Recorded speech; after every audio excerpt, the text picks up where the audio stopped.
Clash Royale. Download for free.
Maybe I should get back to battling. Oh, one more video couldn't hurt, right? Subscribe. Subscribe.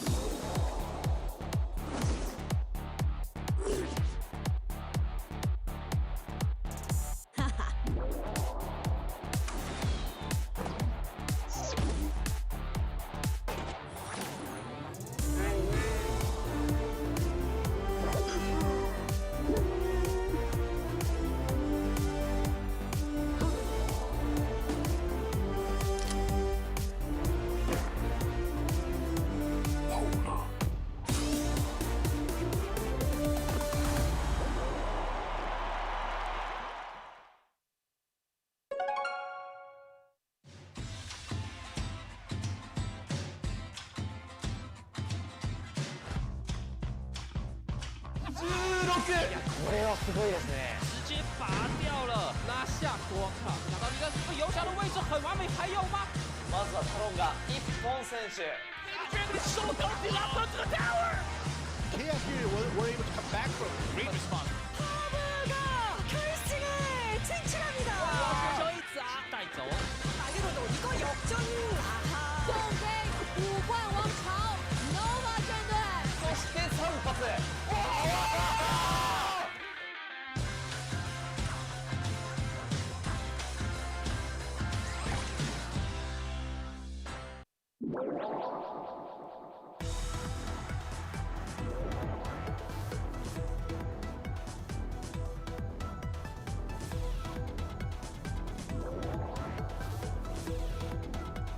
Welcome everyone to Clash Royale League East special season final day of that regular season. My name is Simon. With me is G-Clef. G-Clef, it is Super Sunday. 4 games. Everything gets decided today to go into that playoffs.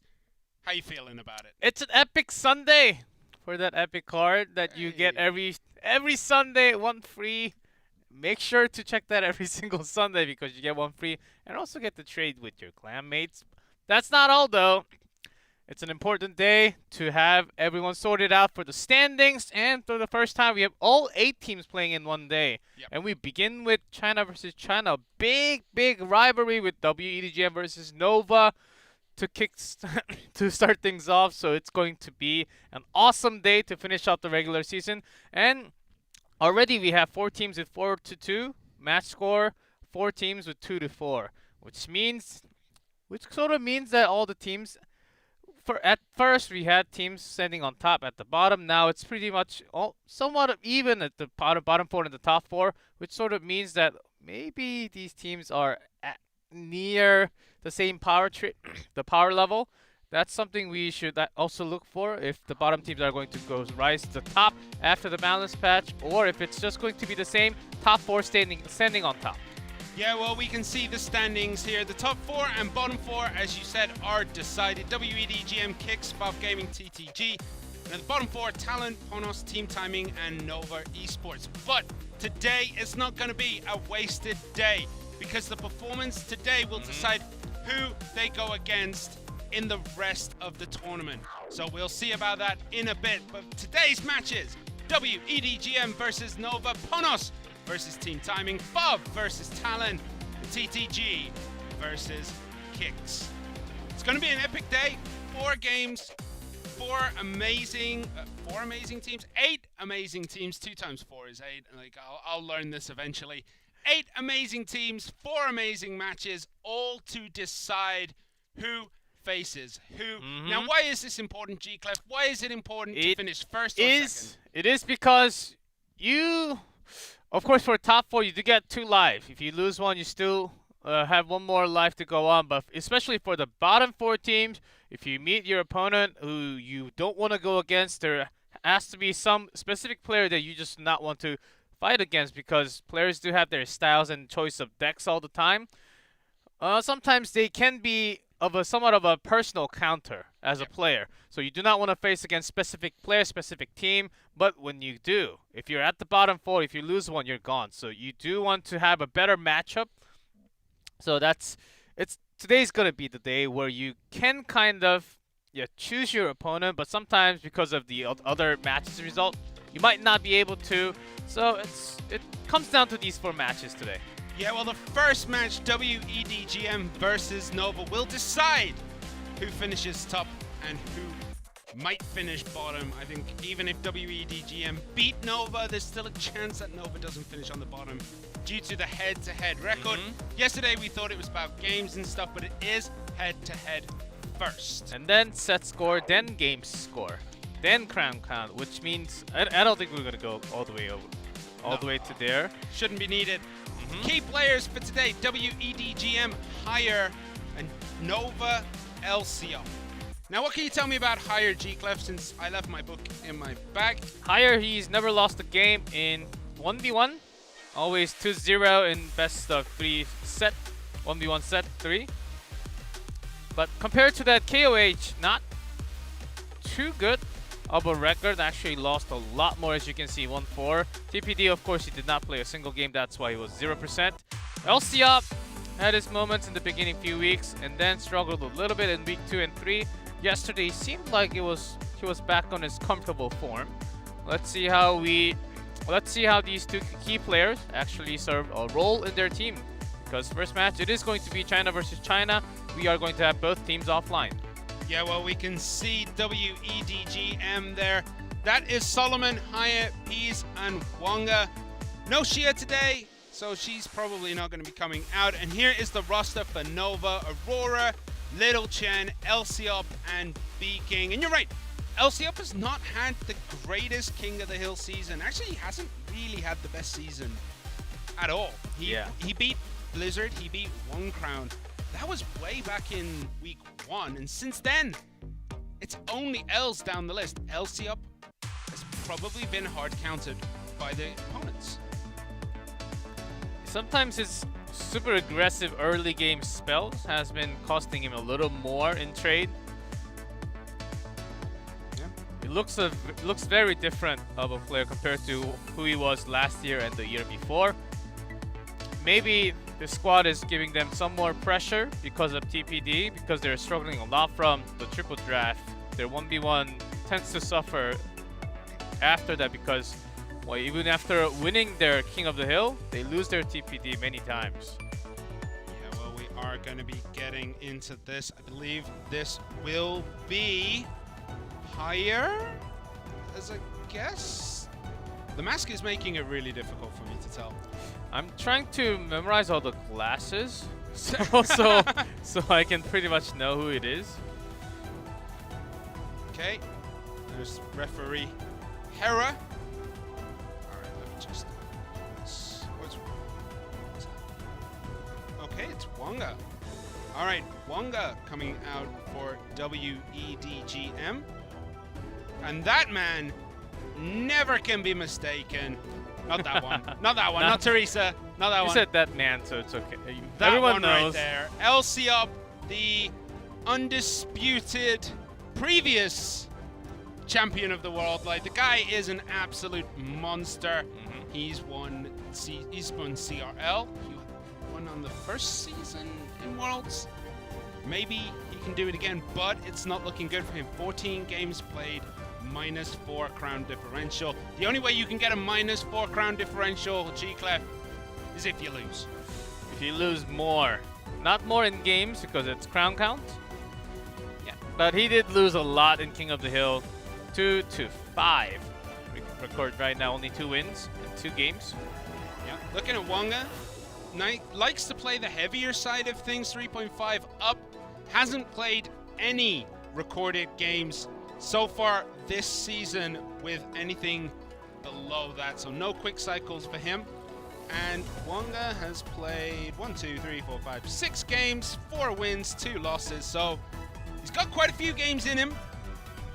So definitely prefers those heavier styles of play. Has played the giant Sparky that we occasionally see with the Rage. He has played Skeleton Barrel, I believe, Goblin Hut Graveyard. Played quite a bit, actually. He did play the 3M deck right after the balance changes, which is the 3 Musketeer Goblin Hut Miner deck. On the first weekend, and both players are known to use Magic Archer really well. And bringing those powerhouses down with your use of Magic Archer for a very long time.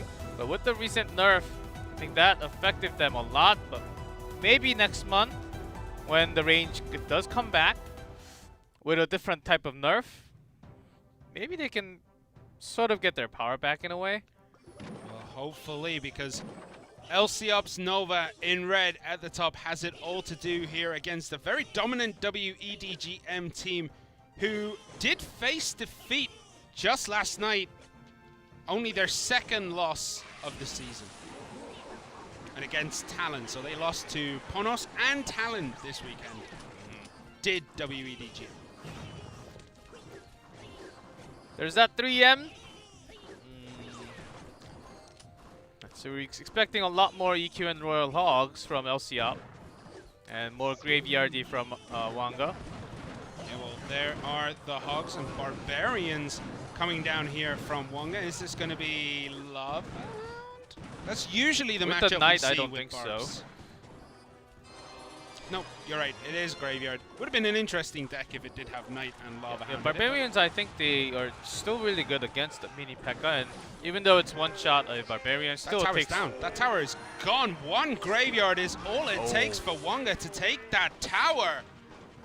Okay, the Barbarians up the front for the tank. Only 1 managed to connect to the tower, but 1 is all you need when all those little skeletons deal the damage from the back. So LCOP needs these Hogs to get a lot of damage in. Wonga has no elixir to defend, so it does eventually get the elixir for those Barbarians. Earthquaked out. 186 on that tower, so this is definitely going to be a 2-tower game. Yeah, that's a goner. And for Graveyard, I would say for regular Graveyard without the Barbarians, it's still very tough getting the 2nd crown. Either the King Tower or the Princess Tower, but because of those Barbarians plus the Knight, they can actually tank a lot more than the usual. So Wonga might not be in a too bad of a situation. Well, I mean, one of the advantages is that when 1 tower is down this early in the game, Graveyard can easily find that room to switch up and go on the opposite side. So I think 2 crowns, when you take 1 this early, is going to be relatively easy for the Graveyard. We do have the Hogs coming down on that right-hand side.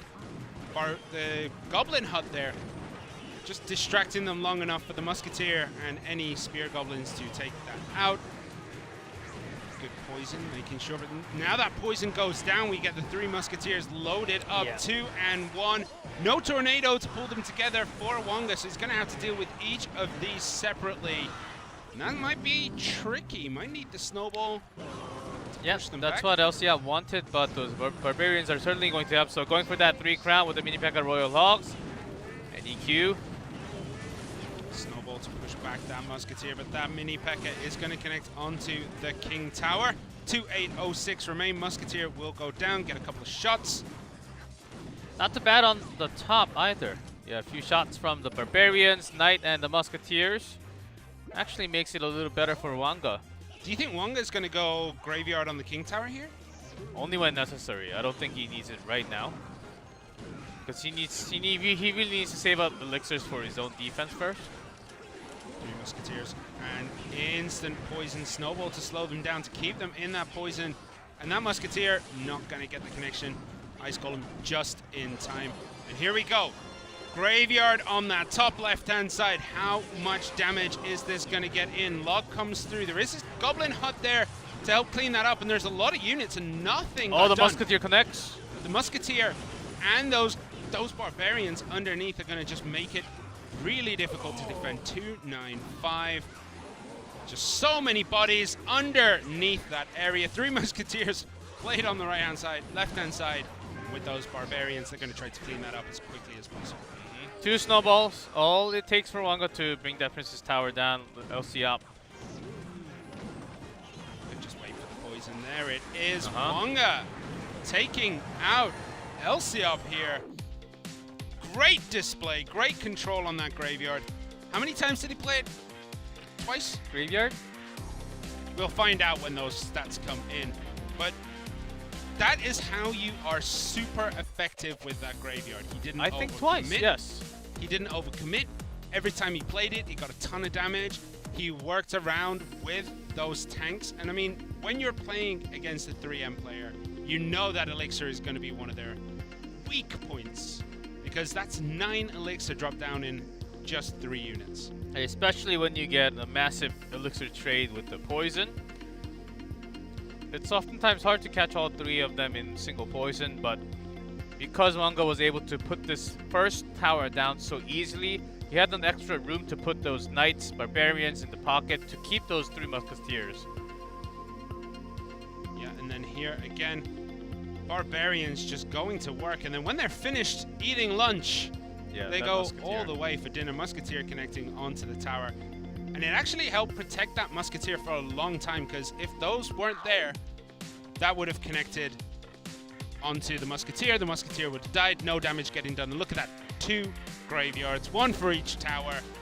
100% efficiency there for Wanga. Just ignore the fact that the Graveyard on the second time didn't actually do that much damage. But it was to keep all those towers busy, shooting at targets. When Musketeer actually did over 1,000 damage, Barbarian spotted, placed right at the pocket. So Wanga knew the good exchange that he could have when he placed it right there. And Elsiop was just a little too late with the hug. I believe he had enough elixirs to put it right there, but was just caught out of position. Thinking about Graveyard a little too much. Well, now we're gonna get Beaking. Beaking sitting here with a healthy record. He has played a lot of games. He's beat Line, Onion, Benzer. Lost to Icelor, lost to Sado, lost to Tengod. Beat D-King in AUK, lost to Nuomichi. And then beat Donnie and Expo Master. So the guy has a lot of victories under his belt. Look at that 63% win rate. Not liking the super heavy decks, preferring things way down there, down in that 3.4 and below. Yeah, because even his Graveyard MK is actually just 4.0, which doesn't get included in the middle section. Yeah. It's not above 4.1. So that's the thing. And he has used the 4.0 decks a couple of times at least. Yeah, he's also used that Giant Skeleton Hog Rider Firecracker deck that we see not often, but often enough. Yeah, 2 times yesterday. It's a really good deck if you know what your opponent's playing against. Yeah, your opponent can sort of make your Firecracker go the other way too. So you have to be careful. Not as much as like Fisherman. Still, Firecracker is a tool that you need to sort of remove, just like the Princess. It can be very annoying if you just leave that alone. Yeah, I do really like the way that Firecracker has kind of forced her way into this meta. She's appearing in a lot of different decks. She is incredible. So another sort of spell bait, but it doesn't go down to log. So you oftentimes need a poison for it, or like arrows. She's basically a long-range hunter. Yeah, you could say that. In the That way she activates deals damage. and that activates King Tower. Yeah. Imagine if Hunter had a gun that was 7 tiles, you know? That's basically the firecracker. Okay, well, we're going to be getting into this one relatively soon. Wonga versus Beking. WEDGM versus Nova. WEDGM do have a 1-game advantage at this point, as Wonga did beat Elsie up. Can he do the same and take out Beking? We're going to find out real soon. Okay, firecracker it is. With the spear goblins as well, it is looking like that giant skeleton. Oh, double the shot from the Baby Dragon into that tower. There we go. It is Lovely. the giant skeleton. So we're going to expect a Hog Rider.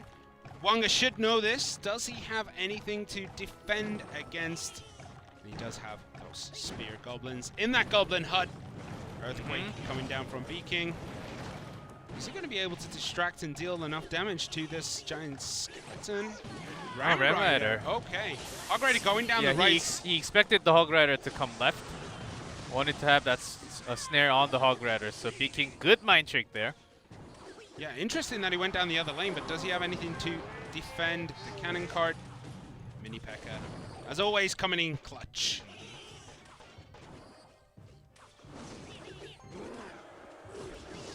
Yeah, do expect the Mini P.E.K.K.A. to come in with Ewiz.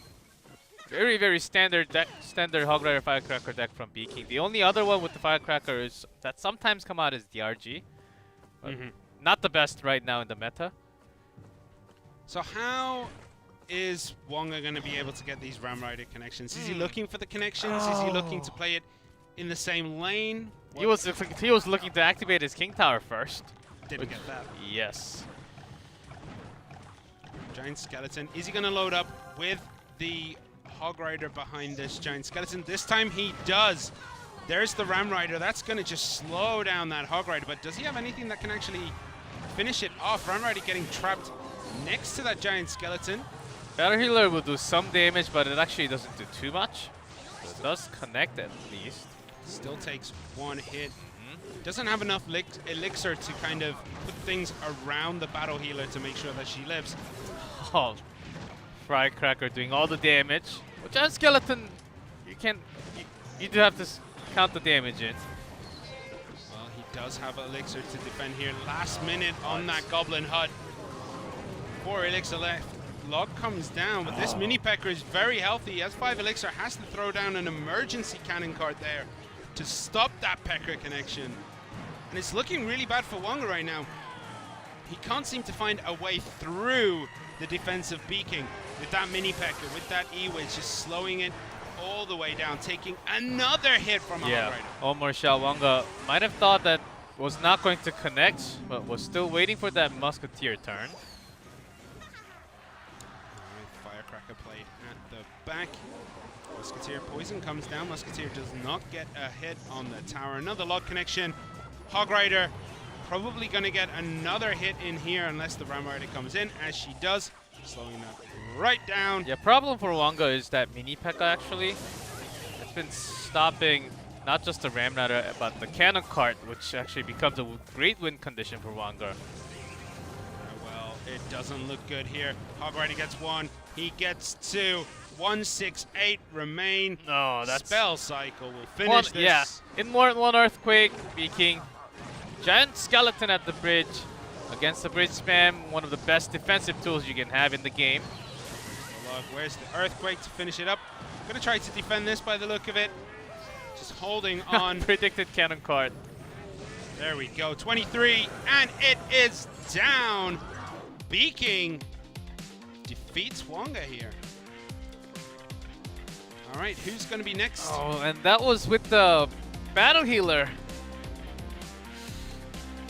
There's another sort of the same bridge spam that with the Bandit. I think with the Bandit that could have worked a lot better for Wonga.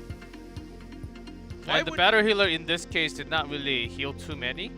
Yeah, why would you go Battle Healer in this deck? Like, what are you trying to heal? The Ram Rider? You want to keep not only the cannon card, you want to keep the Baby Dragon and the Musketeer alive, but against the Mini P.E.K.K.A. and the E-Wiz, and plus the Firecracker, which was really tough to do. And against the Hog, you need some kind of slow damage or stun, like the E-Wiz. You're looking for E-Wiz, Ice Wiz, or Mini P.E.K.K.A on your own. And the Battle Healer does not really have the same role against the Hog Rider, so Wanger had to keep his Ram Rider against it, which makes it easier for Beaking to counter all the time. So Beaking was in favor in most of those trades.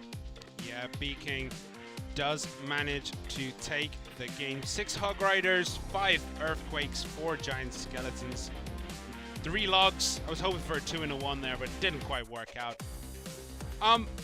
Yeah, I really like that Giant Skeleton Hog Rider deck. I think it's a real interesting deck. It's kind of technical. Right now, Giant Skeleton super good against the Elixir Golem push and super good against the Bridge Spam deck. And also not bad against this type with the E-Wiz, not bad against the Graveyard either.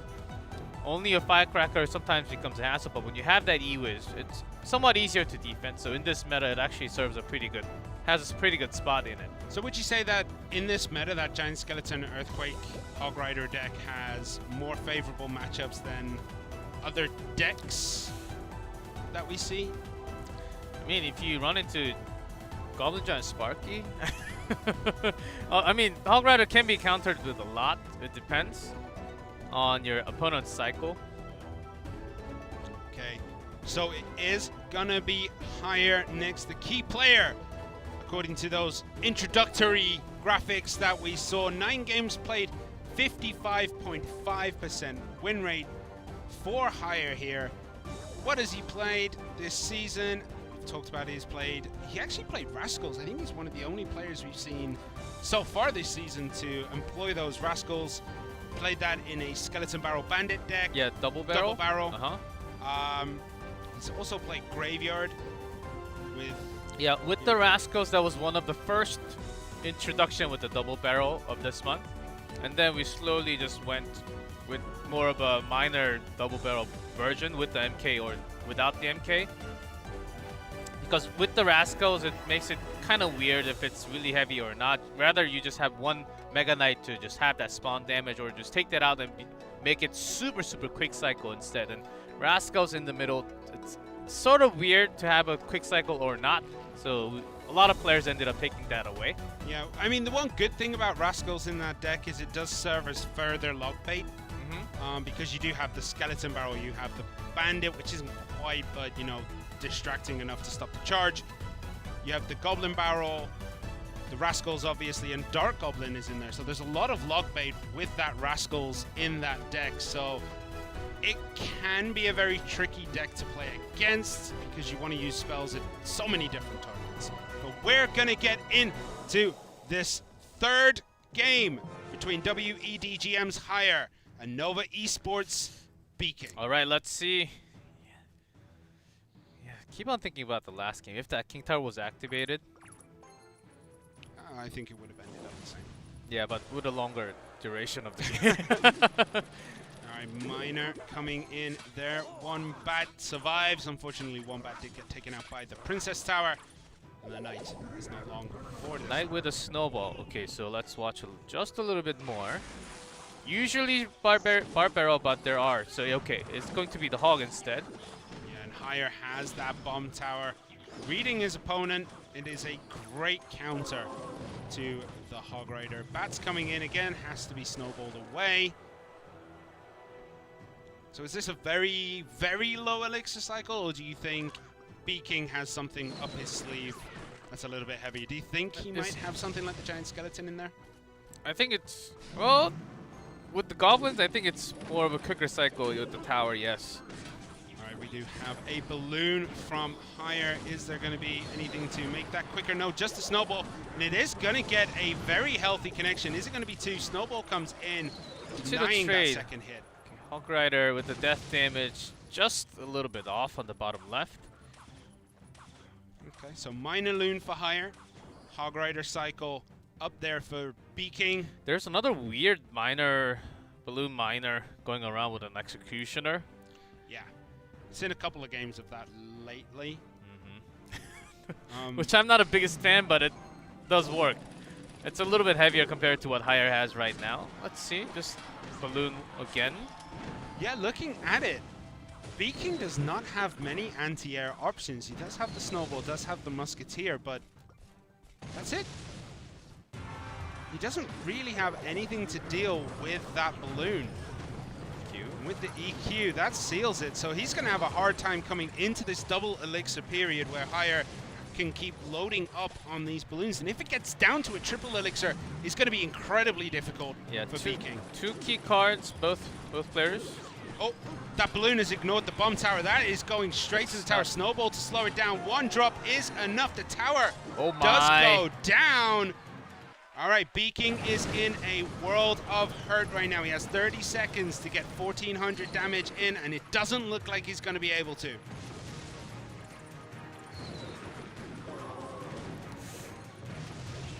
I think just, yeah, players actually making some weird placement mistakes, off by 1. And also, yeah, I was about to say both players, really the use of snowball is the key. The exact timing, how much value you can actually get. But actually ended much faster than I thought from a placement mistake there. Ouch. Yeah, Higher does take it for WEDGM. Viking countered hard there. The Hog EQ is not particularly well adjusted to face against the balloon. So you need the perfect EQ and predicted snowball for the bats. But if you use the snowball for the bats, you're quite left alone for the balloon without a spell. Yeah, that was a good trade there, taking the balloon, taking a couple of hog hits. And it is 2 squares out of position, that bomb tower there. So the balloon just walks straight down, finishes off the tower. That is just murder she wrote. Yeah, it wasn't even late. It wasn't even late. I think Viking had the time. Yeah, just the placement issue there. And with the Hog, I like the initial trade, but after he was put to test, where do you actually use the snowball? You have EQ log, that's ground heavy spells. So that's why the moment I saw Knight snowball, okay. First of all, this isn't graveyard, but only with a snowball, it might be running into problem with if there's a balloon, because we saw the ice golem popping out already. Yeah, good read from Higher. Yep, so it is gonna be Little Chen up next. For Nova Esports, Little Chen has had a bit of an up and down season. I think, well, we'll wait for the stats to come up on the win-losses, but he has lost to Ice Law in King of the Hill, which was an incredibly close match. I think it was 62 hit points between them at the end. If I less than remember 100. correctly. Less than 100. Then he lost to Sato the next day.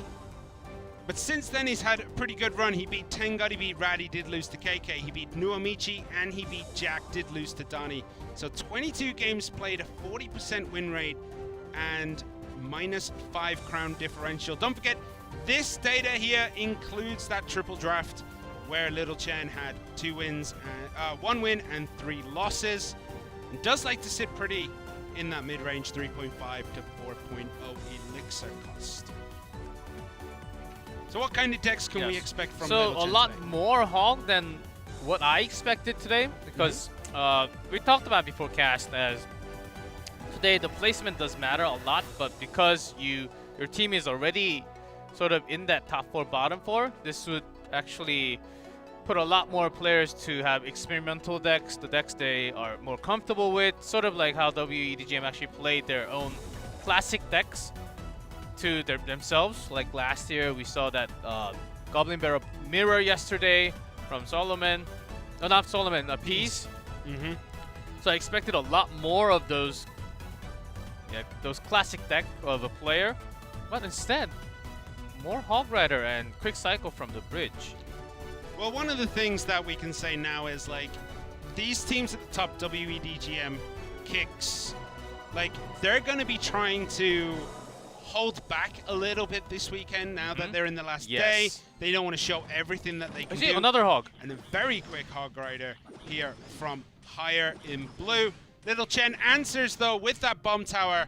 He plays for Nova, and he is in red Yeah. at the top. Yeah. You do want to test your opponent if they have the building card to begin with or not. Even though this meta, it's 90% Goblin Hut or a bomb tower like this. Occasionally, we do see that Barb Hut, though. Might also be a hog from Little Chen. Could be good King Tower activation there. Snowball comes down to take care of the Spear Goblins. Musketeer goes across the bridge. Okay. So, Yeah, with the giant skeleton from higher. what do you think Little Chen's going to be playing? Going to throw down a bomb tower. There we go. Let's see. I feel a hog. I feel a surprise hog from Little Chen. Could it be Ram Rider? It could still be Ram Rider. Okay, log comes in.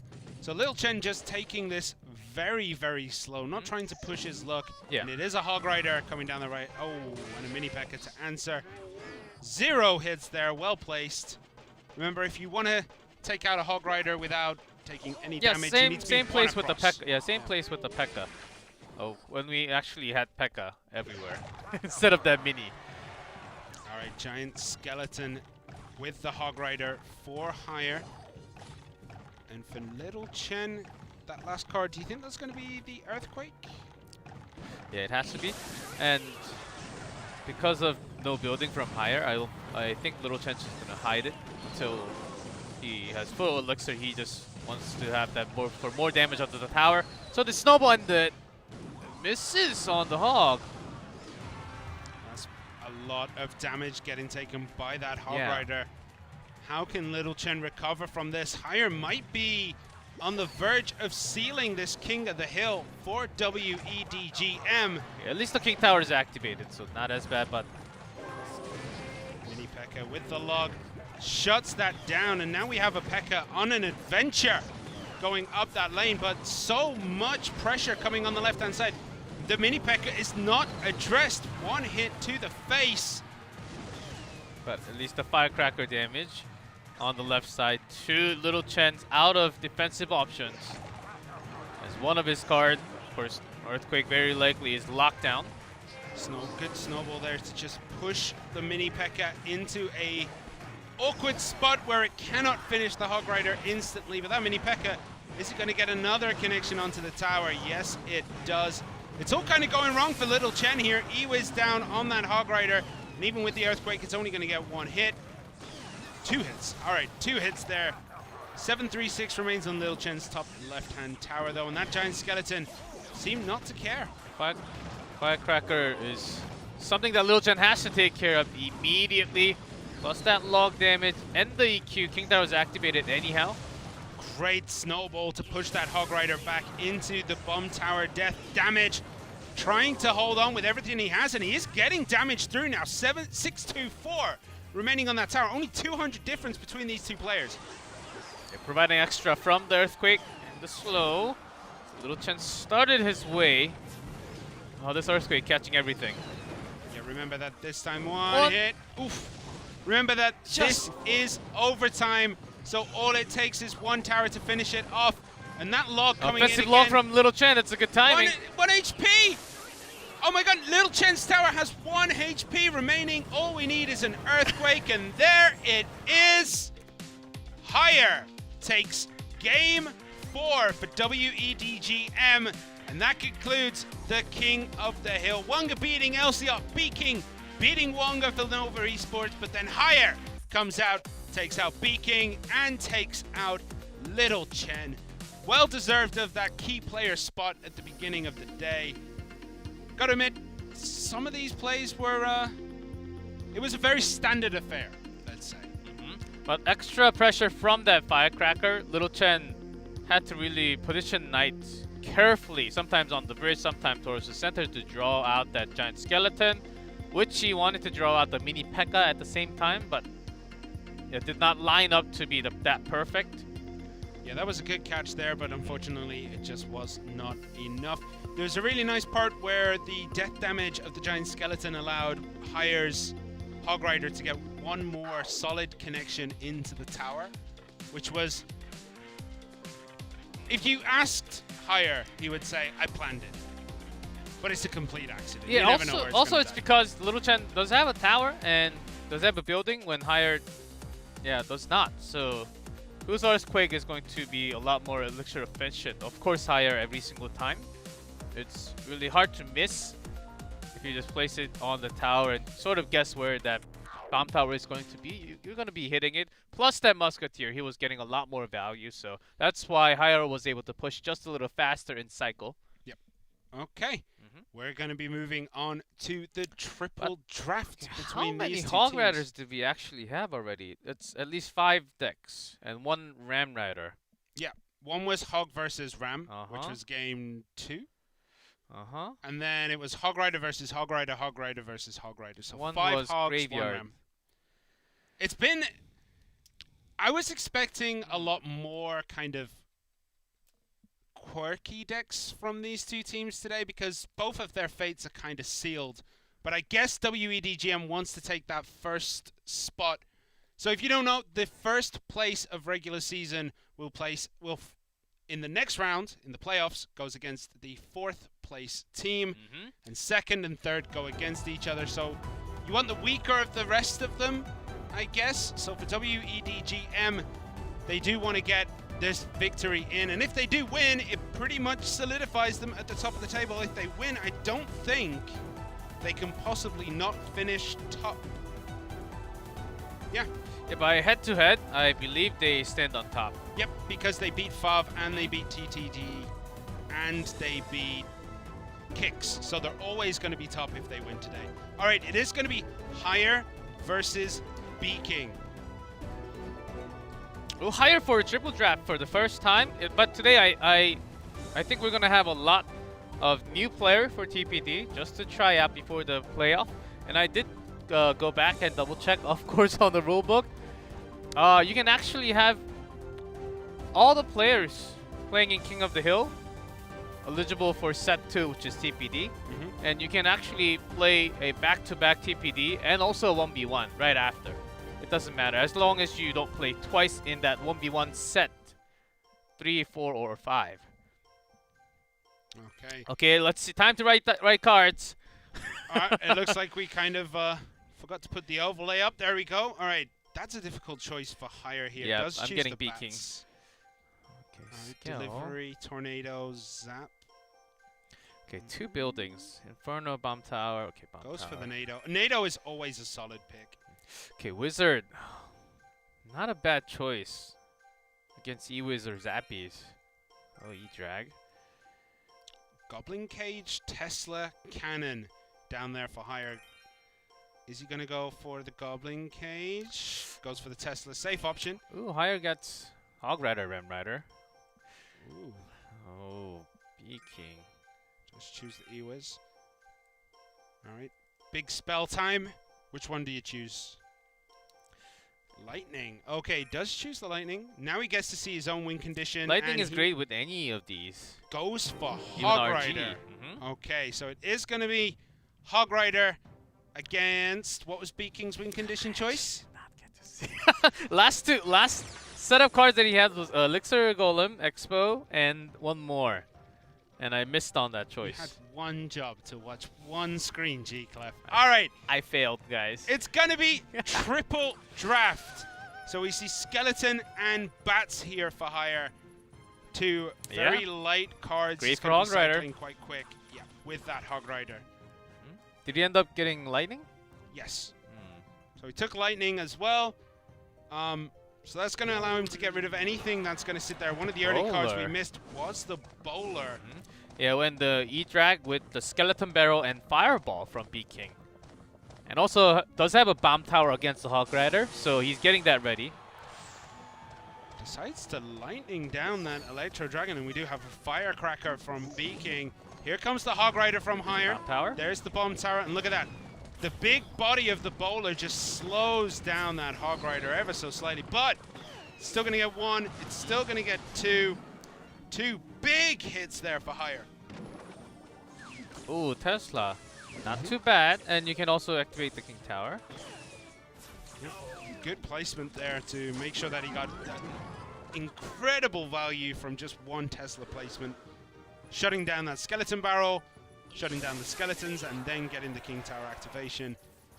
Very interesting. Okay, so in terms of early matchup here, Hire wants to be cycling to those Hog Riders relatively quickly, making sure that he always has something to deal with the bomb tower that's going to come down.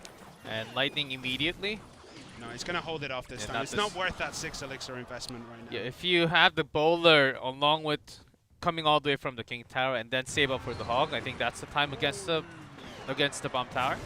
Possibly. We do see the elixir golem from B-King paired up with that Night Witch and that Firecracker with the E-Drag raining electricity from above. It's going to be quite tricky for Hire to deal with. He doesn't really have much in the way of so he has to direct get, damage. oh, and it goes straight through into the tower. He does decide to lightning there on top of that elixir golem. This is getting shut down pretty quickly though. I was expecting this to be a lot more troublesome for Hire. Another bowler comes in, but look at this push coming down that right hand Love side. that placement of the bowler. With the King Tower activation as well. That's going to protect the bowler from the bats that came from that Night Witch.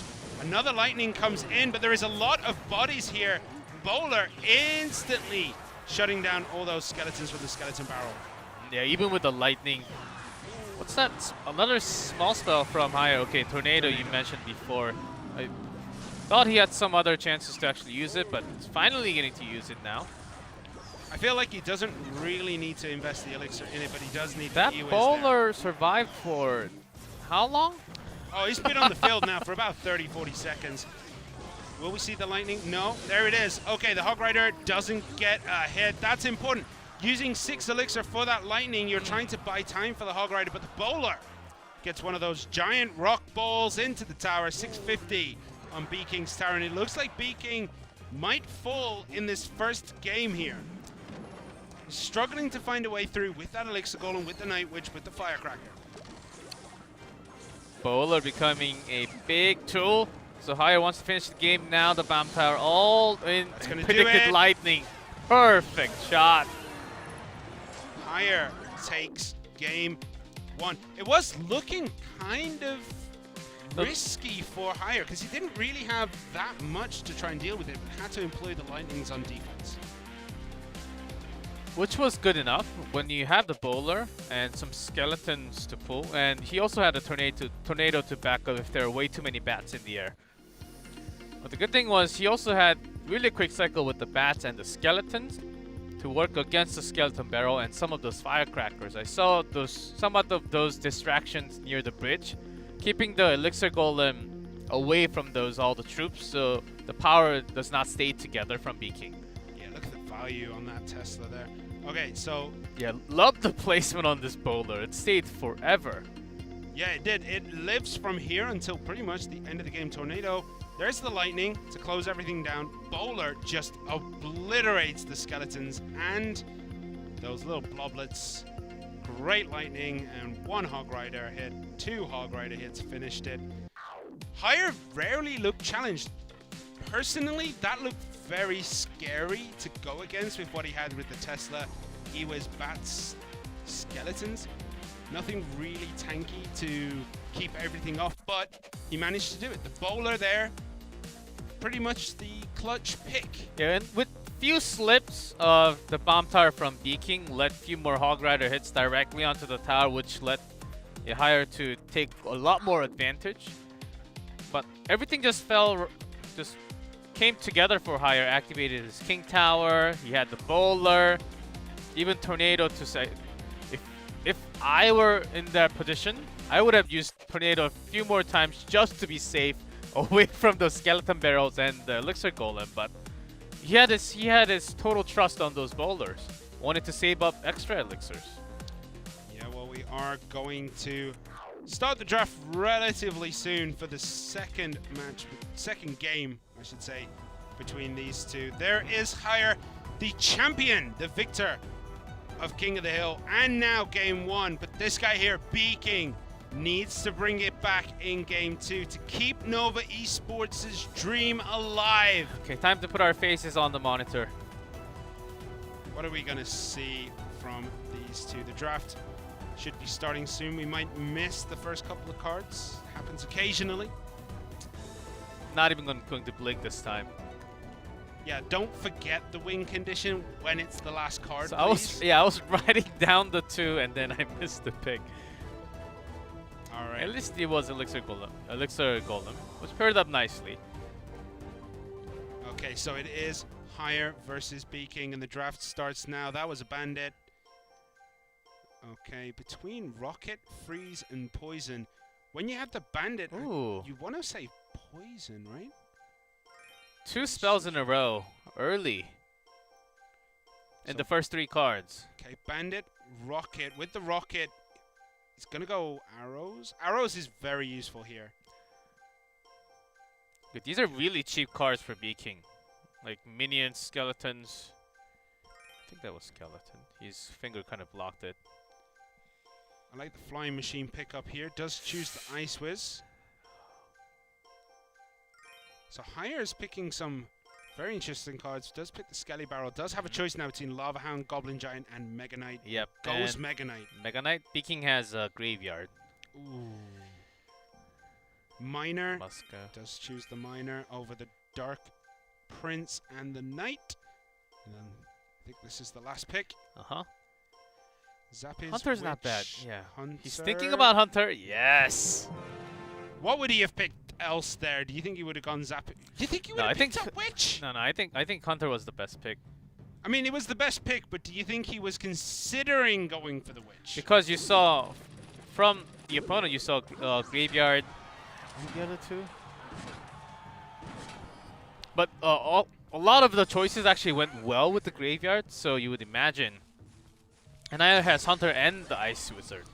Oh, and he does have Sparky that was the first Sparky. card that I missed. Oh, all Rocket time. Yep, the Rocket So- was picked up. So no more Sparky from the King Tower. Has to be in front. Yep, and here's the Skeleton Barrel. Is he going to match this up with anything? He Just has lets it go on its own. Zap. Or Battle Healer. That doesn't quite work too well. Yeah, B-King is in a lot of trouble already, taking a lot of damage. But Battle Healer tanking for that graveyard is very, very dangerous. You can see the damage getting done. The Hunter is in a good spot, can get a very large spread in. Yes. The Bandit does take care of that Battle Healer. Miner comes in. Skarmy. Yep. You never mentioned Skarmy. I thought it was skeletons. Well, his finger kind of blocked the vision for me to see 100%. There's a Zap. Now it's in cycle. Okay. And I believe Higher also has Lightning. No. Hire's last card is going to be Mega Knight. No, I mean, B-King. Never Oh, mind. B-King. Yes. The other side. So, just thinking about those trades. Graveyard plus Lightning with the Battle Healer might actually be okay. Removing Hunter and maybe another target? All right, are we going to see a Rocket trying to take out these 2 right now? Yeah, There Rocket we go. Bridge isn't a... Sometimes because of the knockback, Rockets. Yeah, I was kind of hoping that that would knock back the old Battle Healer into the range, but unfortunately the range on that Rocket is a little bit too small. Mega Knight does get the jump in on that left-hand side. The Skeleton Barrel is going to get a big hit, but Skarmy coming down the lane with a graveyard. That's a lot of skeletons to deal with. Lots of skeletons. And the Mega Knight drop. comes in. Spawn, so with the Ice Wiz. He would have also had arrows in hand if he didn't use that Mega Knight, so he did have the tools available. Rocket coming in against Sparky here. Oh, even before that first shot, good reaction, almost predicted from Higher. Yeah, I thought that Bandit was going to be sneaky down that side, but don't worry, Battle Healer is there to just tank for years and years and years against a Mega Knight and an Ice Whiz. Even the minions go, two of the 3 go down from those arrows.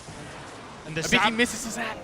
he missed the Zap. Higher shuts it down in game That's 2. it. Wow. 2-0 WEDGM, and what that means is it is impossible for WEDGM not to finish today at the top of the table because they have beaten everyone else in that top 4 ranking. So WEDGM are the regular season first place champions. Not that they're champions of much because they still have to go through the playoffs.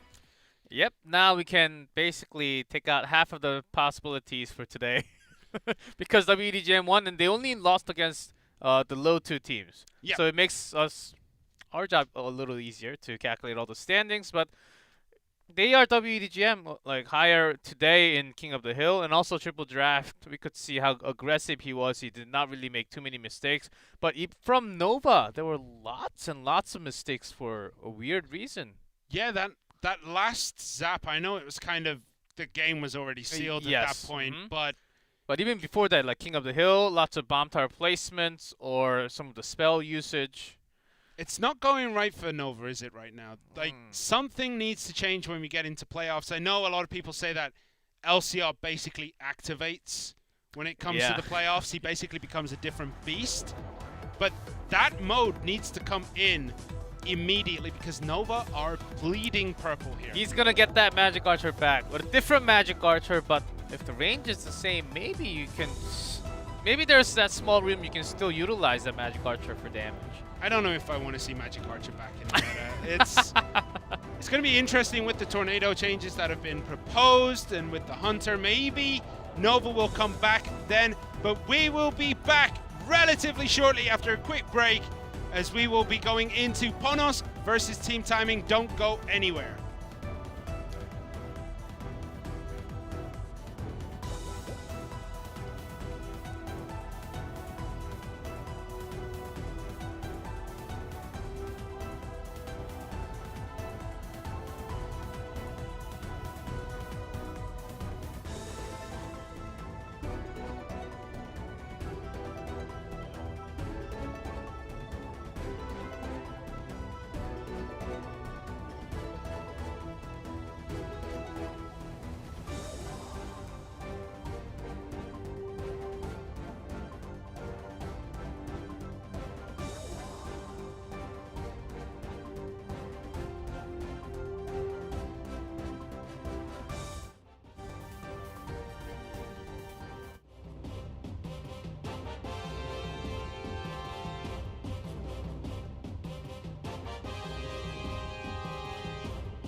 Hey guys. And we are back.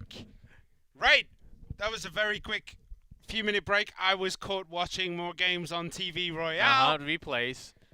All right. So, game 2. We saw WEDGM take out Nova. That's game 1. Game 2 is going to be Ponos versus Team Timing. What can go here? It's going to be the battle of 8th and 7th right now. Whoever loses this, I believe, will be sitting at the bottom of the table at the end of the night. At the end of the night, with the head-to-head to another team that might lose, the two options that might lose or win. So depending on that result, it might change on the bottom, and that will actually conclude into who they fight against. If Ponos loses, they finish 8th. If they win, Nova finishes 8th. Nova is going to finish at the bottom of the table in regular season because they're 2 and 5. So that's going to be super interesting to see. All right. What random deck do you think is going to come out today? Another Hog Rider. Do you think we're going to see a Wizard? Like, we have seen a few decks with the Wizard knocking 3 around. or 4, yes. Very rarely we get to see it. It does have a place. I feel like it's really good against Elixir Golem. And of that matchup, okay, we're finally gonna get to see the bracket, which we were expecting. Yeah, so as I mentioned, first place versus 4th, second versus third place, and then in the losers bracket, 5th versus 8th, 6th versus 7th, and then from there, winners go through. Losers of the winners bracket drop down into that losers bracket, so this is double elimination. And if you are the winner of the winners bracket second match, then you will go all the way through to the final, and your advantage is playing considerably less games than everyone else. Yeah, so we need to see more matches to where they fall exactly. But for now, WDGM on top. Everything else still sort of yet to be decided. Let's slowly, fill these out and see who goes against WEDGM. I think that's also a big key. Yeah, I think if you're any of the other teams in this league, you do not want to be in that 4th place because WEDGM are out here slaughtering people left, right, and center. Yes. And unless you're in the losers bracket, I don't think you're going to be able to beat them. Yeah. So on the 4th place spot, from what I see, Kix TT, and one more team. I think Fob also has a chance to go on that 4th spot now. So depending on the result of this game, this match, and the next, we'll see who goes against WDGM to begin with. Yeah, so it is going to be Ponos versus Team Timing, a battle down in the underbelly of the standings right now. Ponos 2 and 4, Team Timing 2 and 4. 50% King of the Hill win rate for Ponos, 50% triple draft. And Brad and Sado are your key players. Sado has had some incredible games. He's also had some very... not so incredible games. Yeah, that's what I was going to say. He did have that clean sweep. Last week, yes. Where he did beat the King of the Hill, all sweeped, and then he decided, I'm going to do triple draft and just annihilate everyone there. Yeah, 5-0. We had some incredible 6-0 from No-Tilt yesterday too, with weird spawner deck. Look at that, 11 and 3 for KK. The man he has played more games than the rest of his team put together. 2, 4, 6, 8. No, not quite. Almost. He's played almost as many games as the rest of the team put together. And Nuri, Sado, Greed, and Haruki fill out Team Timing.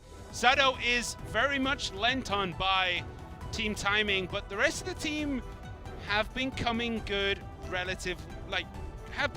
recently. Yes, and I think that's the reason why Ponos can actually play much better in the playoff. Just thinking ahead. Certainly KK is always... he's a different KK. Consistent was not a word for KK in the seasons before in Asia. But now, when it comes to East, and it's especially because it's online, yeah, he's playing so much better. Yeah, and here we are. Ponos' Reiki Jones coming out first against Team Timing's Haruki. What are we gonna see in this one? We do see the Goblin Hut. coming down from both players. So, Japan versus Korea. Let's see if there are more lavas tonight. Dropping my words into the arena. Alright, so it is going to be Lava Hound for Raiki Jones. Haruki, Elixir Golem. Okay. So this is very different from both of them. Which I believe Haruki played once again last time. Maybe. Alright, the Electro Dragon is there. Ewiz piling up on the front, and there are those barbs. This is a good matchup for that Lava Hound barb deck. From what I've been told, Yeah, we still haven't seen it do very well on the stage here. Let's see. This is going to be the challenge. Look at that, all deleted, and the battle healer, the two dragons come through. Miner has to distract. Mega Minion played on the backside to try and take out that Electro Dragon. Does get taken out, and very well cleaned up this time for Raiki Jones. Yeah, so having that Barbarian barrel just to do more damage or to at least draw out some more elixirs for Haruki to disrupt his cycle for the Elixir Golem, and Haruki just ended up spending 5 instead of maybe more. Okay, so this Elixir Golem deck, would you say that it really kicks into gear once we get to this double Elixir period, and do you think Raiki Jones is going to be able to hold on? We'll see about the timing. So then now that Haruki has found his own cycle, Raiki Jones the same. And the Barbarian timing was actually early enough so that he can get a lot of its value. But now with the Battle Healer, let's check and see. Alright, so building this slow push is Haruki. Dropping that Goblin Hut in the back. Barbs played right up front. Unfortunately, that means the Electro Dragon did get 1 or 2 hits in there onto the Barbarians, who are trying to shut down these blobs and do so very well. Now we have another Lava Hound loaded up for Raiki Jones. There is a lot here. There's still Barbarians living.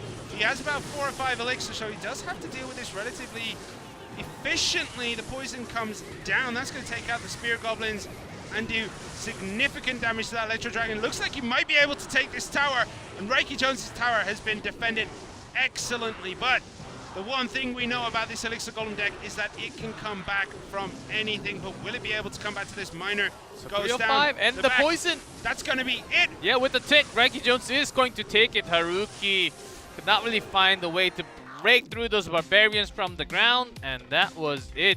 His Tornado wasn't bad, but I think he had some more chances to actually use it offensively, take more chances, aggressive chances early on. Yeah, those Barbarians really do help in this kind of matchup against... Finally, we have what Lava Well- was supposed to do in this matchup.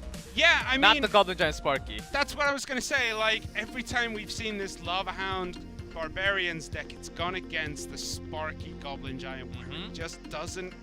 It's such a horrible matchup, but this is a very positive matchup for the Lava Hound Bandits. And just look at that Barbarian. Yeah, there. and I also liked the timings for Raiki Jones for his Miner. One defensive and no Miner for the first Lava, and ends up loading the second Lava because he knows that he has a lot of time, not many ground units, and waits for Haruki to put extra units on the side. So the poison gets a lot more values. So we could clearly see that Raiki Jones has played this deck thousands of times. Yeah, also, Raiki Jones didn't really seem to care about the bounce from the Electro Dragon. Like, he was still piling units on at the bridge and clumping them together. Usually we see a little bit more, like, spread from especially the anti-air units like the Mega Minion. So we usually see, like, a little bit more spread so the E-Dragon's bounce doesn't hit everything that you want there to take out the air. So you don't want it to hit on your Baby Dragon, you don't want it to hit on your Mega Minion. Raiki Jones just clumped it all together. It was like, what it's going to bounce on, it'll bounce on. Doesn't Yeah, matter, I'm he gonna wanted take it that so the poison gets a little more value, and then the hut timing was not really on par or paired up with Elixir Golem push because of that bar barrel throw that kind of threw off the cycle of that Elixir Golem push. I really like that game, Raiki Jones. That was, I would say, like one of the most clean game that we've seen from the season with the Lava Miner. Yeah, the Lava Miner Barbs, that's the cleanest victory we have seen. We've also seen it lose to that Elixir Golem deck, I believe. I think that 2 had weeks Rage. ago. Oh, yeah, that might have been Yes. the Rage version. Okay, so we're going to get into Game 2 against Greed. Now, Greed, I mean, is king of the hill. If we talk about it, it will be very short. He has played 3 games. He has lost 3 games. He's lost to Katashian, he lost to One Crown, and has lost to Peas. Yeah, So but he needs to get his season in gear now. well, Greed is the person that does love to play that Goblin Giant Sparky. And I think it's against any Japanese team right now. It's always a good bet to actually bring that deck in King of the Hill and see if it works or not. And then if you go against like the Wall Breaker, where you have to think about both left and the right, then you're sort of in trouble. 7 games played, 0% win rate for Greed. It has not been a good season for him at all. He has lost in triple draft, he's lost in 1v1. The only thing we see in his record is an L, and that kind of hurts because I do like Greed. He's an interesting player. I think he has to fold his fingers first and put a punch in before that. As Raiki Jones is laughing at him at the moment, looking at his record. That's how many losses he's had, not how many wins. It's wins on the other hand. That's painful. All right, so it is Oh. going to be Ponos's Raiki Jones in blue at the bottom and Team Timing's Greed in red at the top. Can Greed finally start his season with a W in the last game of the regular season for Team Timing? It's about time, and all these players do have that much skill to actually have a streak on his own. And a All Sparky right. from Raiki. So is Raiki bringing that Goblin Giant with the Sparky, or is he going to try to go a little bit cheeky and go for the Giant version that we occasionally see paired up with the Sparky? Not much to decide. It is the Goblin Giant variant. Musketeer blade on the side to take out that Mega Minion. Yeah, with the minions. So he's got some air support. Oh, is it going to connect? I don't think he has. Oh, Barbarians just in time there. And Greed brings his own. So this is sort of the opposite of what I thought before going into the game. Well, this is what usually happens when you pick that Lava Hound deck, right? You pick the Lava Hound Barb deck, and then Your opponent Goblin magically brings out the Goblin Giant just- Sparky. yes. Yeah. which actually hurt Raiki Jones in an opposite way last week. All right, so the Spear Goblins will start getting that little bit of damage done to that tower now. It's very tough. It is very tough matchup for Greed for sure. But if you place those Barbarians near perfectly and have some great spell usage, then you actually have some chance. Of course, still lower. I feel like if you're going to have a chance with this Lava Hound deck, you've got to get a lot of damage done against the Goblin Giant player early on. And usually it's snowball along with that poison. But if you have a zap, Okay, here it goes. Goblin Giant is going to connect on the tower. Sparky shut down very early. Great timing on those Barbarians. The pressure was on. That Sparky could have got a shot. Knew the timing, puts down the Barbarians against the Goblin Giant. And that is just a sign of a player who knows this matchup incredibly well. Can Greed be one of the first players to win with this Lava Hound deck against the Goblin Giant Sparky? It's looking pretty good. Here is the mini P.E.K.K.A. coming down it's now. a flying machine with the poison instead of arrows. Okay, that cleans up the HUD. There are the bobs, but they're put in front of the Sparky. The Sparky gets a shot. That is a lot of value there. It took out the Spear Goblin's HUD, it took out the Goblin HUD, then took out a whole wave of Barbarians. This Baby Dragon and one pup is going to connect. Nice, and that's still a lot of locks on. damage. Yeah, kept the flying machine away from the Goblin Giant at least. And the flying machine is in that Princess Tower range, so not too bad for Raiki Jones to the trade. I mean, he had to get that done. 984 remaining. This is not looking good for Raiki Jones now. But the mini P.E.K.K.A. one hit. Is it going to be two? No, Mega Minion does shut it down. It's just like that. Raiki Jones takes the lead back. What is that? Greed. Good lightning, but is that Prince going to connect? It does! 483, so the pressure is on. Greed is going all in. And the flying machine Oh, the connects flying machine tower. connects, and the minion come just a little too. No, the But they minions do push, back the flying machine, so that does save the tower. 382 remaining there. So poison lightning, not with one spell. They need extra. Sparky coming in, the Lava Hound. The clock is ticking for Reiki Jones now. This Lava Hound gets to the tower in any particular speedy fashion. It might be over. 247. One poison now will Barbarians. finish it. The lightning comes in. 30 with the The zap. zap. Reggie Jones finishes off that tower, all with that zap lightning. The Barbarians blocked the shot, but still with a zap instant finish. He was one poison away. Greed almost took that tower. 202 remain, but the poison would have taken too long to tick it down. And unfortunately, he could not defend here. Yeah, this zap was the timing pitch perfect. And then We couldn't even see those extra spear goblins spawning from the hut. Yeah, and this Dart Prince as well. I believe this is the one that gets to hit the tower. There is the lightning just to buy it enough time for it to connect. 483. Yeah, I think without the lightning, might not have connected. So here we go. This is where it all finished. 247. The Lava Hound is doing what it can, but that Goblin Giant is just too much. Also, there was one time where Greed had soaked 5 Barbarians with a Sparky shot. Yeah. Was just a little early on that surround. You always want the positive trade in that. You never want to lose every Barbarian to that Sparky. The result we were expecting, but probably not as close as we were expecting it. Yeah, Greed actually timed it well enough to draw out the Goblin Giant to the side, and then use the Barbarian, making sure the Sparky is down from that Mega Minion before that moment. So, change in the defensive style that we would say from the Lava Miner, but it wasn't arrows, which is usually the spell that we see a lot. But in this time, Poison worked a lot better. Yeah, it did. Okay, Sado's coming in. It is his chance now to do the dirty sweep. To keep his Team Sado alive. Team Sado. Mhm. Right, Green just is to let you on. guys know, clean sweep is where you start, you all sweep, and then you beat the triple draft.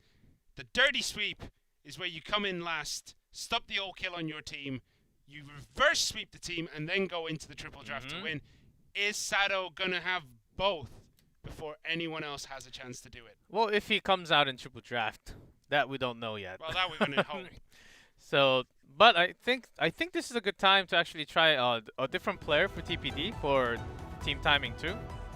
Because Sado has been put in there, but if you put too much pressure on him, I don't think that's a good sign as a team. Just from a coach perspective. Yeah, well, But let's see, Sado's got to win here first. Yeah, 26 games played and over 50% win rate. I think 62, 63. Fortunately, it flicked away before I could talk about it. So he does have a very high win percentage on a team that has not done very well this season. They are 2-4. Team Timing did beat Talon and lost to Nova Esports. Beat Nova Esports and then lost to everyone else but Ponos, because this is Team Timing's final game. So can Sado do this? Can he bring this back for Team Timing? Oh, well, Reiki Jones, clean sweep. Team Timing, we're going to find out. So far looking good for Ponos. Reiki Jones is the first one up. They have Rad, Yakitori, Tengod, KK. It's still a very steep mountain to climb for Sado. Yeah, Ponos' season didn't really kick-start until the beginning of this weekend, and now it seems like they can't lose. It's very interesting, but their King of the Hill has statistically been one of their stronger spots. They usually win this part of the game. Yeah, charges into the hut. Sado's okay with that trade. Right, so what have we got? Musketeer, Bandit. So more of a bridge spam style from Sado looks totally possible. Okay, Ram Rider. It is going to be the Ram Rider deck. And Lava again from Reiki Jones. Let's see. And it comes in to stop that Ram Rider, but doesn't do the business. Oh, dirty lightning. look at the damage that Run Rider's got done. He's going to take out that first Spear Goblin to 1127. Reiki Jones, just like that, within the first minute, is on a massive deficit. Yeah, better timing with the bar barrel this time. Still already HP on the tower. Right, Reiki Jones needs to make this Lava Hound work. The Lava Hound is coming down the lane. What is he going to be able to build behind this? Obviously wants to get the Baby Dragon up in the business of that Lava Hound. Mega Minion played to take out the Musketeer. Spear Goblins do come out. So now you have kind of scary push, and there is a Mega Knight from Sado. Which does tank a lot of shots. But yeah, of course, Barbarians, but left with another. This is scary for Sado. Snowball has to come in, but he doesn't really have anything else to help defend. The Musketeer is going to try and do what she can. There is the poison from Reiki Jones, and these pups and the barbs just eat that tower alive. Alright, Ram Rider goes into the Goblin Hut. 1127 on that bottom tower. It is possible for Sado to win this. He does need to take it to a 2-tower game, and that is something the Ram Rider deck with the Bandit can do. Once you open that one tower, it's pocket Bandit time. Yeah, and when Sado is trying his best at the right side, it seems like Reiki Jones wants to have this game with just a single crown. He doesn't want to go for the left side at all, because he has the Barbarian surrounding Mega Knight, which is a good tool. There are 20 seconds remaining. Miner has to come in to stop that Bandit, but the hut is there. It doesn't look like it's going to be enough. It looks as though Sado is going to go down. Reiki. 0-3. Oh yes, right. Reiki. 3 in a row.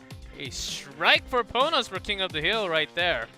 Reiki Jones clean sweeps team timing in the King of the Hill. Made it look all too easy. 2 wins with the Lava Miner. I never thought I would see the day. Oh yes. Okay, before this day, Reiki Jones was 1-2. Now he is 4-2. Massively improved his win rate, 66% now.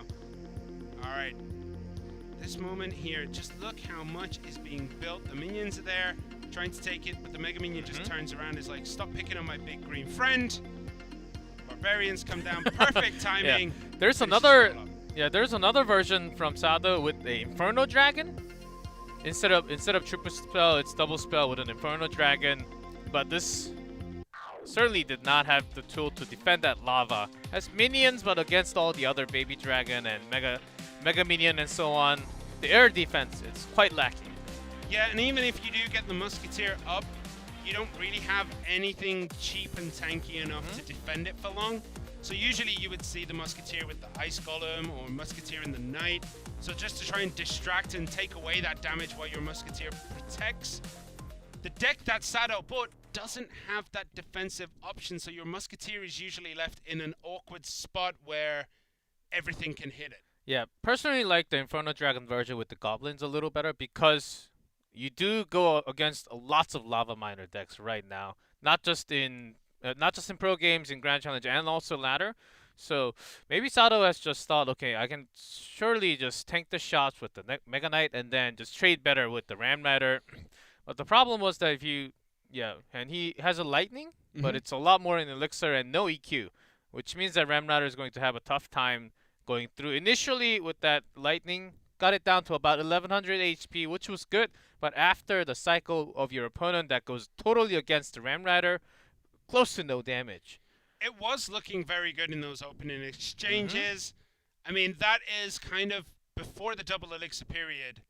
If you are Sado, that is when you're looking to take the tower. Unfortunately, couldn't get it done. Right, triple draft though. We are getting into this now. So, looking at it, you're gonna have to say it's gonna be Tengard versus Sado, right? Tengard 2 wins, Sado 5 wins. Sado's pretty good at triple draft. Who would have known it? Yakitori. Yakitori with the 1W. I like Yakitori's decks, personally, or what he has made from triple draft when he won. So I want to see him back on stage again. And Sado, I think team timing, maybe going Sado all the way out for DPD and having Nuri in that 1v1 spot. I think that's solid for team timing. Yeah. Very solid. But if they want to try anything else, I think today is the day before we go into playoff. Would you try Greed again or Nuri? Or Haruki's first DPD.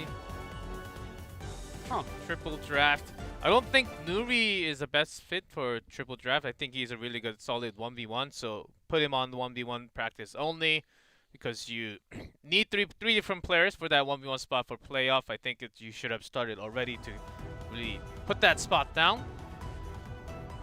Let's see. No, Tengad! It's gonna be Tengad.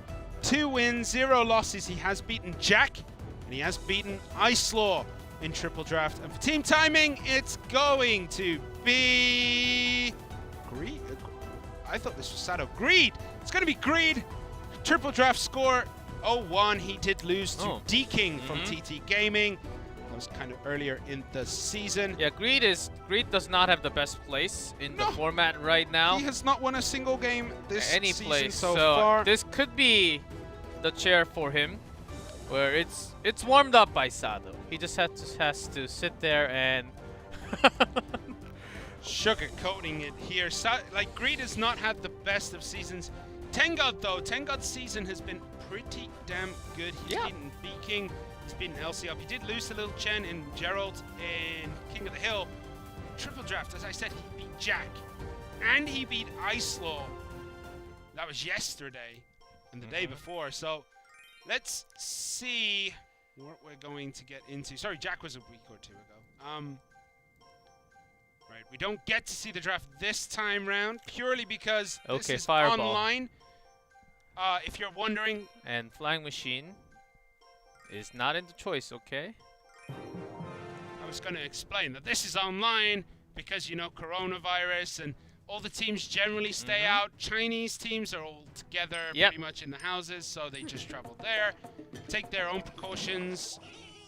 But for the other teams, they are playing in their homes or in a team house. In the match, they had to have a match room where they play the match, all recorded, and also being checked by the referee lifetime, so that everything's fair and square.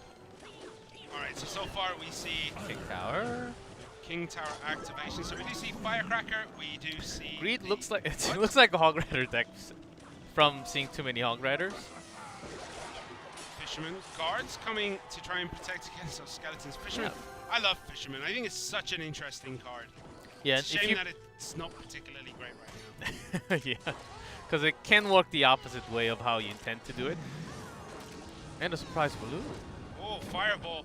And with that healer, if that connects, the balloon just goes straight to the tower. It doesn't even bother thinking about the Goblin Hut. Because the minion order was just one. gone. Is it going to be 2? No, just 1 in the death damage. How is the healer still alive? How many? Okay, log value there. Is it though? Is it? Is it though? They did their work. They took out the battle healer. So there's a fireball. So the minion horde has to be split most of the time, or just space smack against the balloon. Let's manage to take it down with the Firecracker. Firecracker targets onto the Mega Minion. He's slowly going to take that away. Can Greed build something up now? There's a Lightning. Very aggressive. Does not want to see that Electro Dragon whatsoever. So what's his winning condition? That's what we're going to have to find out. There's the Minion Horde again, knowing that the Fireball would have been in cycle. I think he sort of predicted that the balloon would come at that timing along with that battle healer. It's going to be Giant as Giant Greed's win condition. Is going to be able to win this. It's going to be difficult. There's a lot of air here, and he doesn't really have much in the way of air defense. The minions generally get fireballed away by Tengad. The balloon is taken care of with the Spear Goblins and that Firecracker. Firecracker goes down. Which is okay, as long as the Firecracker goes down to that death damage. Because Giant alone can have some kind of a push, but you really need the Firecracker on the back to have the splash damage. Lightning again on that Electro Dragon. The problem with this now is that the defense has just been made for Tengod. With that lightning, it takes out the Barb Hut, and now there Not are enough 4 elixirs for what? Barbarians. Just got that 5. But I don't think there's going to be enough air defense. The Snowball pushes it to Firecracker just in time. Death damage will take out the Fisherman. 7-5-2 remaining. Yeah, Greed could have pushed it away and not take the death damage, but still he was in a hurry for the hut and the snowball. Balloon played in the middle here. Lightning comes down. Fireball against the tower. Does go down. Is that any death damage? So he's close. Yeah, just about. He was sort of predicting maybe the minions, but still Tengod wants to spell this one down anyhow, so good choice. Yep, 1 fireball. So last chance do for it. Greed. I think this is going to be it. Just waiting for that fireball to come down. Just decide to start cycling. Probably has to because he doesn't have it in hand. Yeah, but the King Tower activation helps Tengod so much more. There you go. Tengod takes game 1 here in this triple draft. This is looking like a very short Super Sunday. So what's our next match? Bob Gaming versus Talent. Okay, No, I do want to. Like, Greed had a very defensive deck, and the minion horde oftentimes does not become your win condition in triple draft because of 2 at least big spell, small spell, and what made it really hard was not just the balloon, the battle healer. So what we're missing here just before this giant push is where the lightning came down on the Barbarian Hut and generated that defense for Tengod. And I think maybe Greed could have avoided that a little bit, tried to take out the rest of the back and then find other units there. I think he felt confident about his Firecracker, and also because the Firecracker was going down to the death damage or any other spell from Tengod. Okay, after your first giant push, he must have thought, I have no winning condition. My minion horde is going down to Fireball every single time, and if I place that near my tower, it takes my tower damage plus a negative trade for myself. So I need that lightning damage on the tower every single time. But he could have avoided the Barb Hut. I know it would have been a risky play. I know he wanted would the giant. you put less damage and only to the tower? Only to the Princess Tower? And the Electro Dragon. The Electro Dragon was target number 1. He then hit the tower, then it hit the Barb Hut. So you're saying only 2 out of 3 instead of 3? Yeah, I think maybe because then you're not generating that That's a good defense instantly, and then you're hoping that your Firecracker can deal with the Barbarians and the Barb Hut over time. I think he was okay until he sort of ran out of time and elixir where he had to basically bridge spam the hut to draw the balloon away, and then also the snowball to draw it into his own.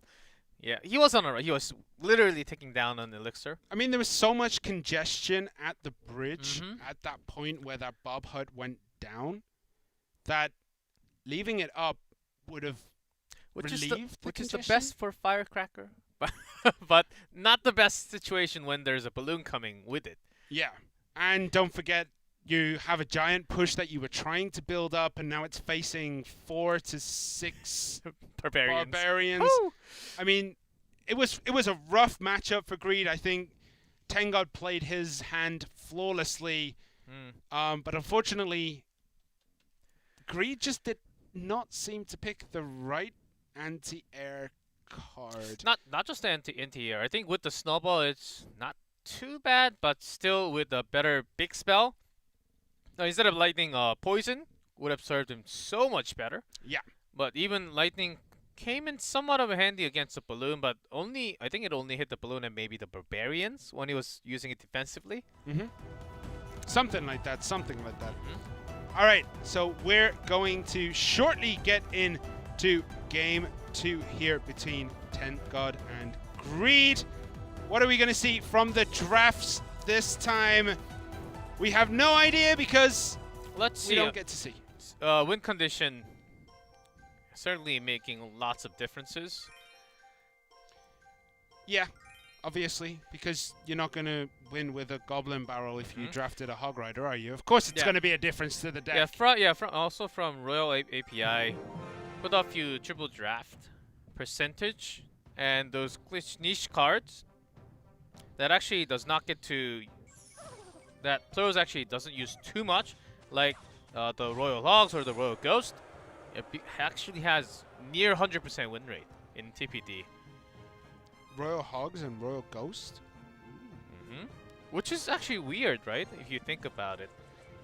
I think these are the cards that you're sort of forgetting when we always talk about like a Flying Machine Bandit as a secondary win condition. Yeah, I guess it's because the Royal Hogs are quite difficult to deal with if you don't have the right tools, but the Royal Ghost is very interesting. I guess it's the sample size is super small. Yeah, that too. That too for now, because you don't really see those cards too many times. But if you look at Baby Dragon, 21 wins, Yes. 21 uses, Because 17 wins. Yeah, it makes sense because right now, even in the meta, everywhere you can pair it up with anything. That's where the Baby Dragon value comes out. You draft a Baby Dragon, you draft a Goblin Hunt, and pretty you're much you good have to a go. meta deck. You're good to go with anything else. All right, so what do we see so far? Ice Spirit, there is a Mega Knight, so that is the win condition for Greed. Put down there, and before chat murders me for saying win condition, it is in the win condition category. Yes. In terms of triple draft, I'm not just making that up. I'm not propagating this myth that Mega Knight is a win condition. Just a win that's condition it. helper. That's where it is. I would say. And that's another win condition right there, Royal Giant. Yeah, and the Prince coming down here Fisherman. for Greed. Fisherman pulls Good that pull. out the way, so the Royal Giant's gonna get one shot maybe. That's a lot. Great fireball value there for Greed, but he's down in Elixir. There's nothing on the board. He's down by one. That's some. He's gonna struggle with the Barbarian Hut. Yeah, let's see the next counter. Fisherman. There are some tools like the Ice Spirit that Greed can block. If the Prince was actually near the RG, it would have been an easier save. Well, Greed is gonna struggle with this Barb Hut. I don't think he really has many of the tools needed to defend this, but It's a slow push, yes. yeah. Oh, nice pull away there. Worked better for his own fireball. Yep, and in comes the Royal Giant. That's going to quickly make light work of the Goblin Hut. What? Ooh, I thought it was going to get a hit. Doesn't manage to get through. The Prince is going to go down. Ewiz is there. The Goblins spawn from the death of the Barbarian Hut.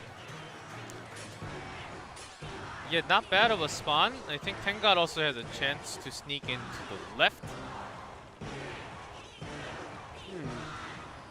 Yeah, Greed's Mega Minion slowly marching down with the Prince on the left now. Tengad, good response. Yeah, what's he going to do about this charging Prince? The Fisherman is there. Guards, two. Pulling it that close into two-tower range. Deals with it way too quickly. There's the Mega Knight, but the Mega Knight now gets drawn into the Hunter. Fisherman, It's a Hunter. Yeah, it's going to be a slow tempo for both. And those arrows at clutch timing will help RG, but those stuns are making it a little bit harder. So the Fisherman has to pull the Prince or the Ewiz. Do you remember the days where Fisherman Hunter was all the rage in the meta? That Royal Giant, though, is going ham on that tower. Doesn't get the extra hit. Ewiz does come down. But there's Barbarians and a Fisherman going straight towards the tower. Yeah, over the time, you would imagine Tengad has been doing more damage, but those spears has been hitting the left bottom a little bit too much. There's a lightning there to reduce that Goblin Hunt down considerably. 935 on Greed's top right tower, but 878 on Tengad's. Oh, Fisherman. That was a great prediction fireball there, making sure to get rid of everything. The Hunter going down is going to make this defense a lot more difficult for Tengad if it gets to it. Tornado comes in. Is the Royal Giant going to be able to get another hit? Log pushes it away. Ewiz doing its best to slow it down, and the Royal Giant doesn't get a With hit. all the spells from Tengad, even offensive lightning in there. Let's see. 20. E-Spear Goblin has been chipping a lot here. Yeah, but 20 seconds remaining. We are in Prince on that the triple elixir period, so the pressure is going to pile on. Lightning into pretty much nothing there. The Royal Giant isn't going to get an activation onto the tower, but arrows do come in. Both players now trying to go for it as much as possible. Not it's going to enough. come down. Tengad wins it.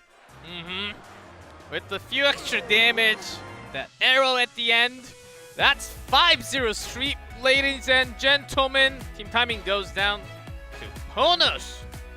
A clean victory in today's games from Reki Jones, King of the Hill. Incredible games with the Lava. And Tengat 2-0. Yeah, an awesome match. Another 2-0 today. Another 2. This has been the quickest 2 games we have had all season. Yes.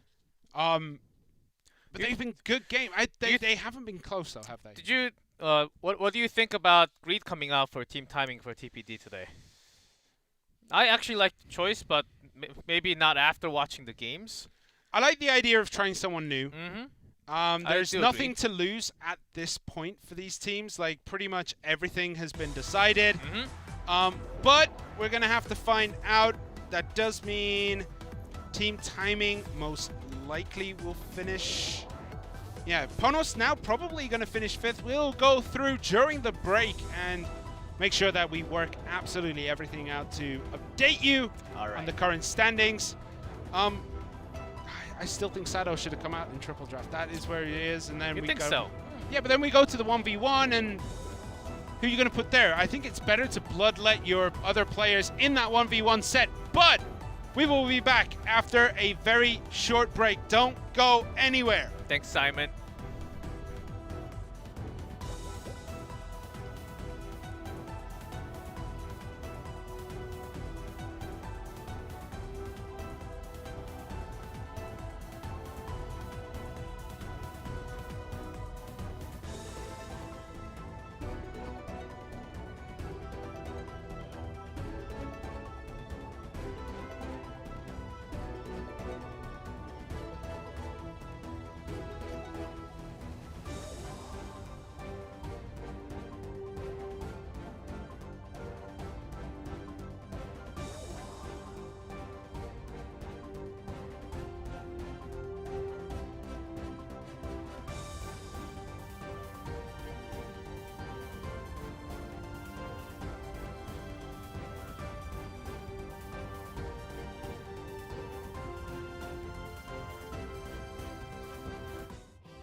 And welcome back to Clash Royale League East Special Season.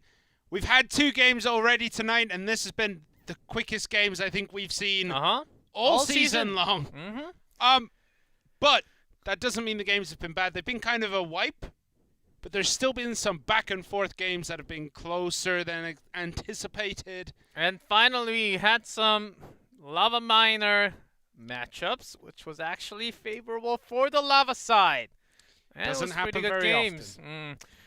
It does happen very often. It does happen very often, but not in Not Clash Royale here. League East. Yeah, so here's It the did thing. not. It does have good ladder success. It has Grand Challenge success. It has great Classic success. It's great everywhere. But when you get into this league, and people know you're going to bring it because they see you practicing it, because it is a deck that requires a lot of practice. Yeah. They see you play it, and they're going to be like, well, I know what's going to ruin your day. Goblin Giant Sparky. Even the Giant Sparky actually is pretty good against it. It feels like everything is good against it in this tournament, mainly because the level of play is so high, and they do research each other. So here's the thing: on ladder, you don't really know who you're going up against. You can't really prepare your decks for. When you're in this kind of tournament, though, you know exactly who you're going to go up against, or who you're planning to go up against. You can do research on them, find out what they're playing, what they have been playing, what they're good at, and then you can make a deck based on that. But we're here, Valve Gaming versus Talon. 4 wins and 2 losses for Valve, 2 and 4 for Talon. So the inverse. Key players there is Jack and Line. Both these players doing pretty well this season. Line 7 and 5 in King of the Hill. Jack in King of the Hill is 5 and 5, 50% win rate there. In Triple Draft though, Line's found a niche for himself. He's pretty good. He's won 2, lost 1. Yep, and for FOB, if they win, they can finish second. So their chances rely on second or third. So it really depends on the 4th match. So because second and third does go against each other in the playoff. So this match won't really affect FOB too much. Talon, for them, it does. It depends on the last match also. So more of an important match for Talon, I would say. For FOB, it's a day where you can try anything. Yeah, pretty much. And first out is going to be Kitassian, talking about trying anything. Putting out Kitassian definitely feels like that. He has played 3 times in King of the Hill, 1 win and 2 losses. He's going to go against, was that Line? Yes. It is Line. It is Line. So it's going to be Kitassian. 2 thumbs up, it's always Line. Kitassian versus Line here, and we have the Ice Golem and the Goblin Hut quickly starting us out. Is this going to be Hog Rider for Line? One would assume, since Line has poison. Yeah, just Miner Skeleton Barrel. That has been the line special with the poison. Yeah, with that early poison, it was kind of looking like it might be something a little tricky, like a Hog Rider, but you're probably right. It's going to be the Miner. Are we back to the old Icy Graveyard that had 1 win today? Yeah, there it is. That sound that brings terror to so many players and so many casters right now. In comes the Graveyard. It's not getting a lot of damage this time for Kitassian, just down to 2,400, and a Bomb Tower played very high up against the bridge there. Ooh. You know what this looks like? A disaster. A Balloon Miner from Line. Could be. If it is... Just having second thoughts. So, Kitashan does have good air defense, has slow, and also tornado. So that's why Line has not been playing that yet. Unless he's made a couple of adjustments to the deck, because that is possible that they bring one over the other. So it's going to be Earthquake. So it is going to be Minor Poison against Graveyard here. So it's going to be pretty tricky, I would guess, for the Minor Poison player. This is what the Koreans call space defense. It's literally put out all the spells that you want with the building and defense all the time, and you win over time with the spell damage only. Also, with that Miner chip, the Miner goes down into the back, not caught out, and Kitassian throws that poison down there. That's the one key for his victory here. He needs to throw those poisons down aggressively. As soon as Line starts putting those defensive poisons down against the graveyard, that is where he is going to be in a lot of trouble, because he's going to find his damage output is severely reduced. Yeah, good baby dragon does drag the musketeer all the way to the tower, gets few splash damage into the princess tower. So not much from the graveyard itself from Kitashan. Yeah, mostly that splash damage from the baby dragon. There's the earthquake. Line using a lot of these spells onto that tower. That is the main way he's going to take this.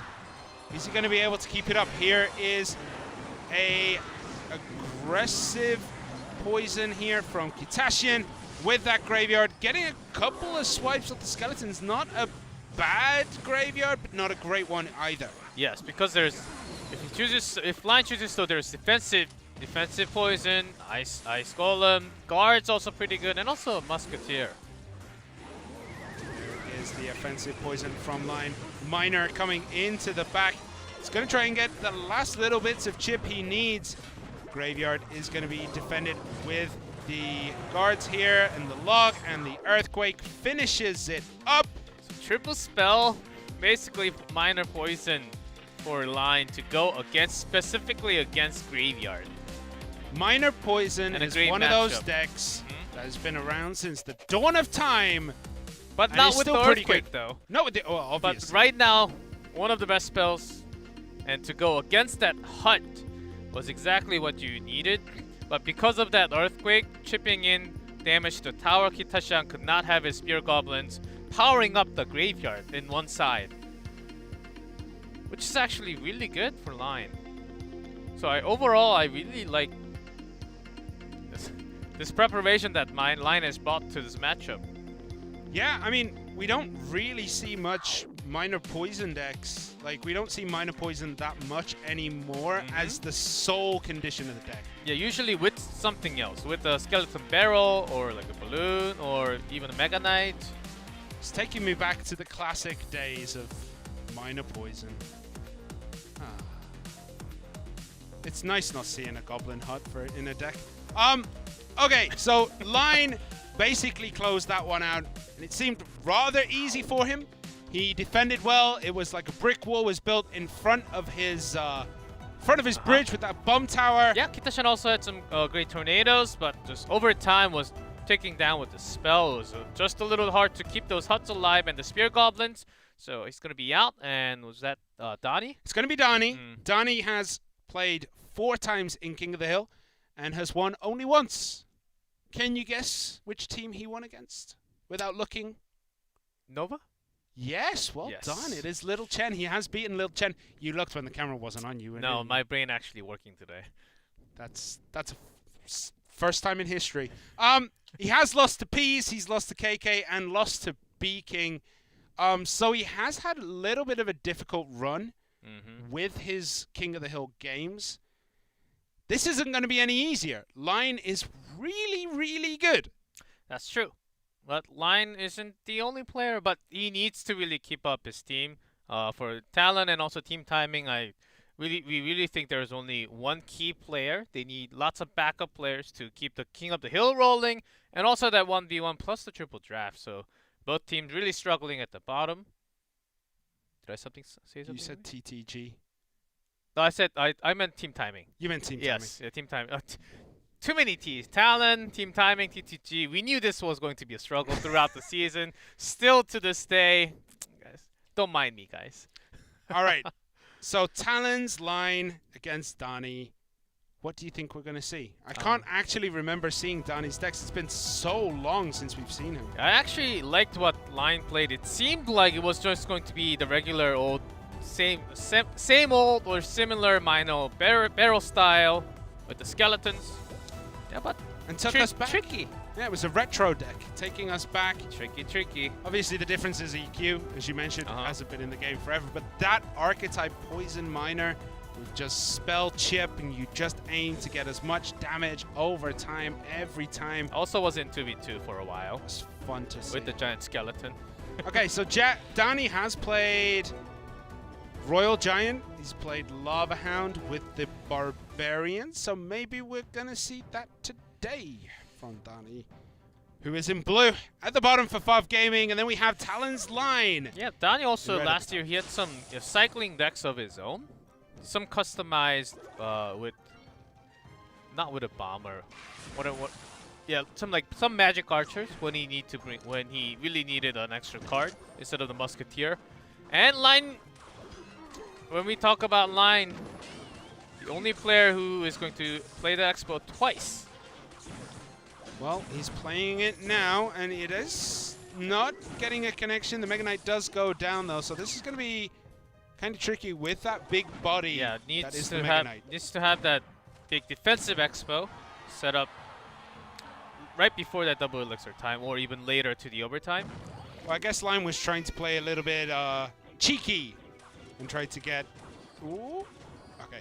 And trying to get the aggressive one before Donnie could have anything in his hand to defend, but unfortunately Mega Knight was there, so Donnie could defend it very well. So now Line has to set up the defensive expo at the back and try to buy time to get that offensive expo put forward. But it is going to be wall breakers for Donnie. Does this give him an advantage in this matchup, or does it still remain relatively even? It's hard. Line will try to get that connect into the tower, and usually when it connects, it's not going to be stopped with just a few hundred. It will be a major attack because Line is setting up from the back.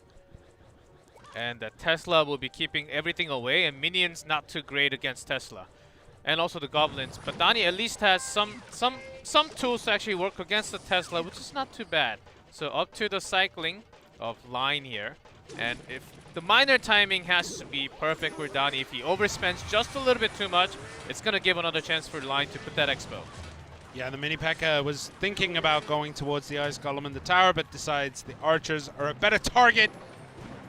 And still, Mega Knight played down. Is there going to be... The question is, when is the next expo going to go down for Line? He's going to try and find a window. There's the miner played in the back, and with the Mega Knight taking all the damage from the tower, it's going to get quite a lot of work done. Zap to help try and slow down those archers. And 1737, that miner got a lot of damage for Donnie. Yeah, it's hard to keep that miner away because of the wall breaker. Tesla is supposed to do a whole lot more job. But it's going down instantly with the wall breakers or even the Mega Knight. Ooh, I want to say he knew where that was going, but both wall breakers connect into the Tesla. And this is looking very bad right now for Line. Does manage to hold on. Miner gets a couple more hits. Musketeer joining in. Even with that zap down, he saved a couple more bullets for Musketeer to go straight into that Princess Tower. Yeah, great play. Line has found it very difficult to get a big connection onto the towers. And that's just gonna... It's like watching...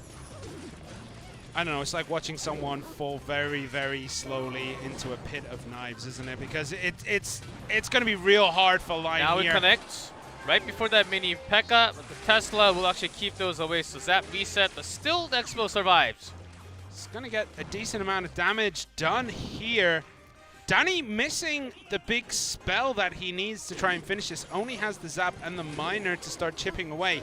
And so if Line can... Oh, that log actually helping Donnie out there. Line throwing that log pushes away the Miner from the Archer, meaning that the Miner got 2 more hits in on that tower.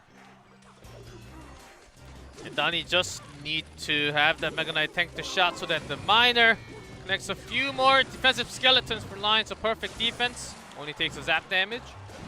How many more zaps is he gonna need to finish this one?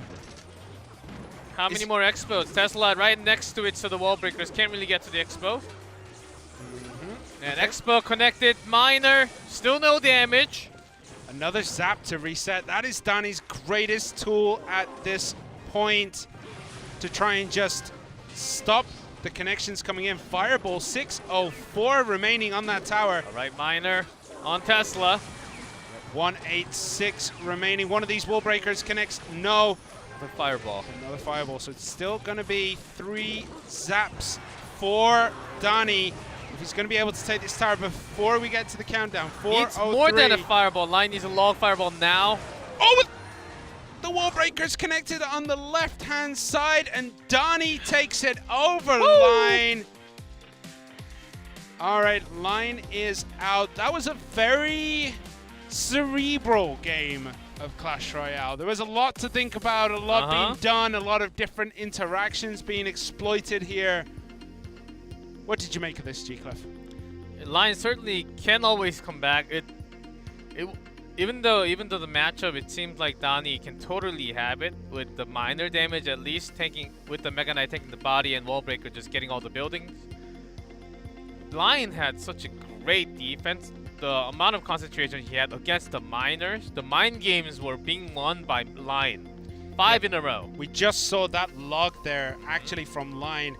Did mean that he took extra damage because it was right next to the archer. The log comes in and pushes it away, and the miner retargets onto the tower. But it didn't matter. Wallbreaker's going down that left-hand side. Closed it up. Yeah, anyway. Mini P.E.K.K.A did too much damage because Line had to put the Tesla all the way to the side to sort of make it easier to predict against the miner. But if you're leaving that Tesla to the corner, the other tower is sort of left with no guard. So Donnie, great play switching sides. Utilizing what he has. Okay, Mini P.E.K.K.A is being stopped too many times if I go to the same defense against archers, skeletons, and ice spirits. So let's go to the left side.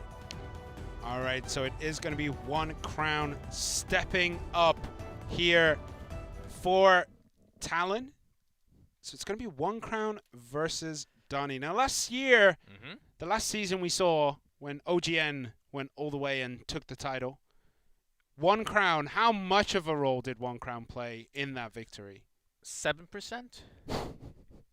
And that includes washing dishes and cheering for the teammates. So he did nothing. About he got 1 crown. He got 1 crown, and there were some games, not too many, where he did bring a win for King of the Hill. But I don't really remember 1 crown getting like a big streak for the team. Who were the key players from that OGN team? Because well, I we didn't all know. get much to do. TNT, we all know. who is now on Tribe. Who else was there? Putting you on the spot. Yes. And well, Line and TNT did most of the work. That's mostly what I remember. Greed was on that team too, right? So there you go. He came in later. At the end of season 1 last year, I believe. I'm talking about the winning season, season 2. The old OGN team. Yeah, TNT basically handled a lot by himself. But even Line stepping up, he's certainly working his spot for the team. But when he's down, now that becomes a problem. When Dandelion, who's now Blizzard, who was bringing lots of result with a different type of deck that no one has seen. He was playing very unique year. tailored decks last year. Last This season, though, he's played it very safe in this season. He's played very meta-heavy decks, or he goes for that Mega Knight Skeleton Barrel deck that he's been playing for an eternity. Yeah, with lots of goblins, which is still not a bad deck, but I think the squad of Talon, how they actually planned the plan A for the season was to have Blizzard for TPD. Could be. And also King of the Hill, but didn't really work too well. No, it didn't work at all. They and ate their 3 plan losses. B was Geralt, and so far no Geralt in King of the Hill, which we usually see as a first man up from Talon. Okay, so it is gonna be 1 crown. As you saw, has a 66% win rate. He did lose to Elsia, but has beaten Sado and Greed of Team Timing. Is he going to be able to win today? We're going to find out with Favs, Donnie, and Blue at the bottom, and Talon's 1 crown in red at the top. And 1 crown instantly throwing out that barrel and answered by the bats and Royal Hogs for Donnie. Let's see if it's with the Heal Spirit. So it is double barrel spell bait for a 1 crown here. Flying Machine, not the greatest of answers to the Skeleton Barrel. Yeah, no other spell. All right, Bandit charges into the Knight. The spell might just not have been in hand. We're going to have to wait and see. But Flying Machine got a large connection there, 15-21. Both players just trading damage left and right. So it is Mega Knight Hogs for Donnie. And that double barrel bait deck for 1 crown. There is the bomb tower. Bats are coming in though. Does he have anything to deal with that? Just the skeleton barrel. In comes the other barrel. Knight trying to delay. Donnie took a little bit too much. But now 1 crown is taking a lot of damage. 1137 remaining on that tower. 3 hogs. Only the princess. The log's going to have to come in. Skeletons are going to try to do what they can. Yeah, no elixir for that tower. Yeah, it's looking a bit wonky for both these players right now. Is Donnie playing a no-spell version of Mega Knight Hogs? Well, does have the Barb Barrel. That might just be it. As he does have Ewiz and the Mega Knight. Does he not have a hard spell?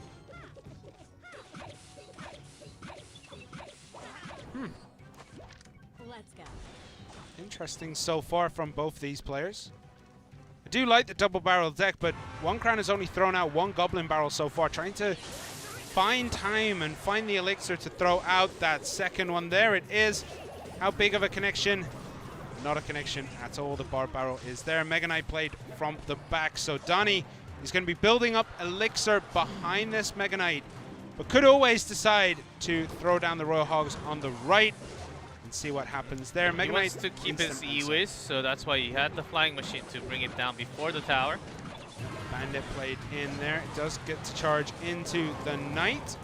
Mega Knight is getting taken down, dismantled by everything there, so the Goblin Barrel comes in. Barb Barrel is the answer. Princess on the right-hand side is getting a lot of work done. Is this Mega Knight going to get a jump? Yeah, but the flying machine takes care of it, so it's not too bad as long as you sneak in just a little bit with the hog. It even gets a jump before the hogs. Yeah, that's a big plus. That is going to be it. Donnie takes out 1 crown with the Hog Rider deck. There was just too many answers in Donnie's deck for 1 crown's idea. Like when you play Spellbait, you don't really want to see Ewiz Mega Knight Hog Rider because you just cannot deal with it. It's really hard to find the elixir for the bomb tower, and when you do put down the bomb tower, you don't have elixir to be aggressive. And Donnie really saved his spells well. He didn't really keep it for the spawn damage of the Mega Knight from the Skeleton Barrel. Instead, he used the Flying Machine as a tool to take minimum damage. This one actually did the most damage from the Skeleton Barrel, and then after this moment, he used the spread from the Mega Knight and also the Flying Machine to take care of the skeletons or the princess that's on the other side using the range when the princess is locked onto some other target. Yeah, I mean, the hogs just get too much damage against that. Without the bomb tower, it's just really difficult. I mean, every time 1 crown found the opportunity... Yeah, that Flying Machine there. Yeah, every time he found the opportunity to throw out a barrel, he just got instantly barbed to death. The hogs just finish it up, basically cleaning up. That was a manhandling. Donnie basically took 1 crown to school. Yeah, that's what we have from classic double barrel. But I think 1 crown could have used some more of that bomb tower to go against the Mega Knight and use some less spells. Against the hogs, he had to really save up those logs. But Princess, he went a little bit aggressive, so the Flying Machine could take it out easily. He could have waited just a little bit more. I think he was rushing a little bit too much because once it goes to double elixir, triple elixir, then he was actually going to be pushed because of the bar barrel and spell available. And also the Earthquake made it a little bit more challenging. Do you think that the bomb tower would have been better served being played in front of the Princess Tower? Right in front or towards the bridge to getting that explosion. I think the death damage would have been significant, but it's hard to time against when your Mega Knight is in the bridge, then the Flying Machine doesn't follow on the back. It's actually towards the center, so the death damage couldn't really go into too many. And it was better play from Donnie, just reading all that. Reading what could be possible from the building cards. Okay, alright, so Blizzard is the last man standing for Talon in this King of the Hill.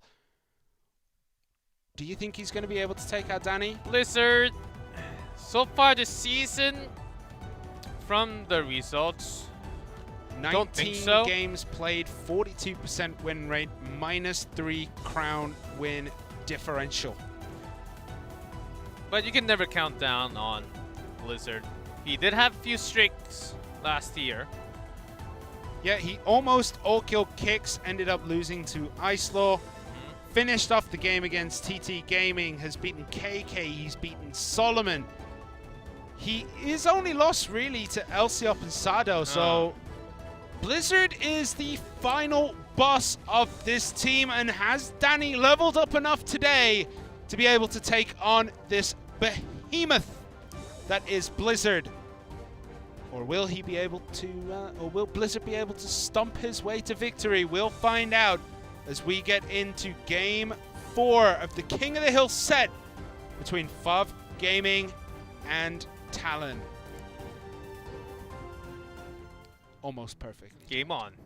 Game on. Let's do it. Let's see. Blizzard, Eagle and Rage? Bats, so no. All right, so it is going to be Goblin Gang. Is it going to be the Minor Mega Knight deck that Blizzard likes to play with the Skeleton Barrel? Or can still be Goblin. No, it's going to be that. Oh, I with think. the With the Inferno, Inferno Dragon, yes. it's going to be Mega Knight, Minor, Skeleton Barrel.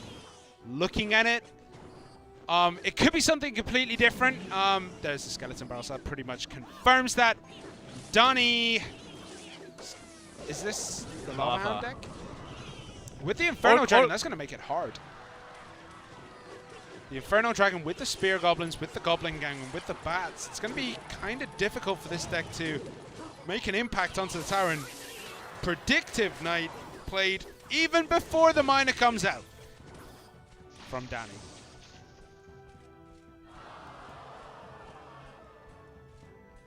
Could be, you thinking it's I'm thinking Wall Breakers? no. no, with the Mega Minion, it makes it weird, but still can be Graveyard on his own. Because there was some Mega Minion Graveyard decks with the Knight and the Ewis. Well, this Inferno Dragon is eventually going to go down, taking one more Spirit Goblin with it. Minor Bats coming in down that left-hand side. The Knight to block that damage. Danny's doing a very good job of just not taking too many hits from any of the pushes that Blizzard has thrown down so far.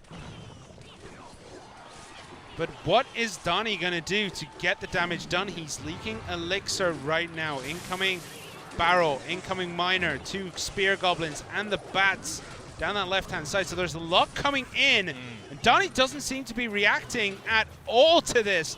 The Minor getting far too much damage. Too much on the left bottom. But I think Donnie says, okay, I might be okay because I can create one big push. The Knight didn't get the defense in there. Yeah, Is not this going to be Graveyard? perfect. Yeah, not perfect, but I think Donnie's looking for that one big chance. There's that Mega Knight you talked about. Simon Blizzard bringing his Blizzard signature deck. Skeleton Barrel down that right-hand side is going to connect. Barrel does finish that up and does take out 2 of the Spear Goblins, so that's pretty good news for Donnie. But what is he going to do? How is he going to... Okay, now chance. What is he going to do to 5, push? He's holding 6, 2 cards. 7. He's held on to these 2 cards forever. Graveyard Poison. You would think, but surely the opportunity has presented itself already to start throwing that down, so...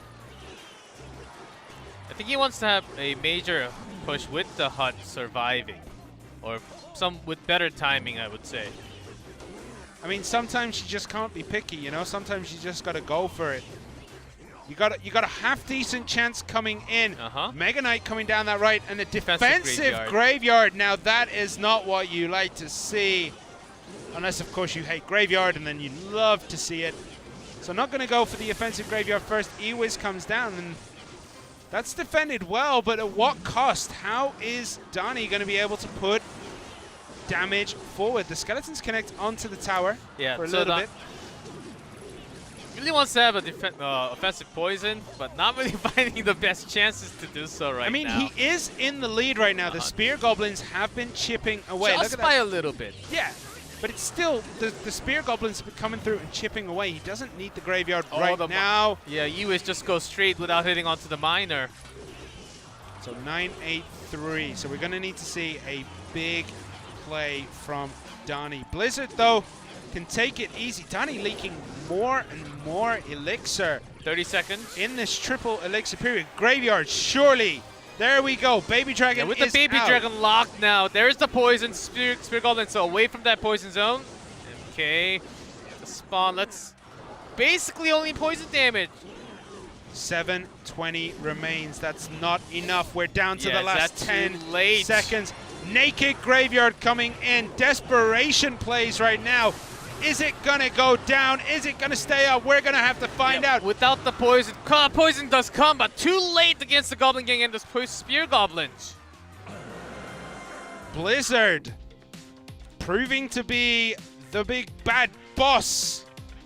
Fadani does take game 4. The patience of Donnie. Was he too patient? Should he have been a little bit more on the aggressive side with these graveyards? Your first graveyard coming out defensively is never a happy play. So even with the read of this has to be the graveyard, there's always a chance of what if this is not a graveyard? What if it's just a weird Royal Giant or some other card at the end? So I think Donnie was trying to have a mind game, of course, with the highest percent with the graveyard. But Blizzard made sure there was no good poison chance or anything else, any good spell chance for Donnie to actually do the damage tower. Love all the placements because knowing that he has a lot of small tools, like Spear Goblins, Goblin Gang, Bats, it's all really small, take down 1 spell damage. Yeah, troops. The placements were never really close to the tower. It was towards the bridge, using his Mega Knight all the time for the space defense. Yeah, I really like the play from Blizzard, making sure giving no chance for Downey to actually keep that much elixir for his graveyard poison push.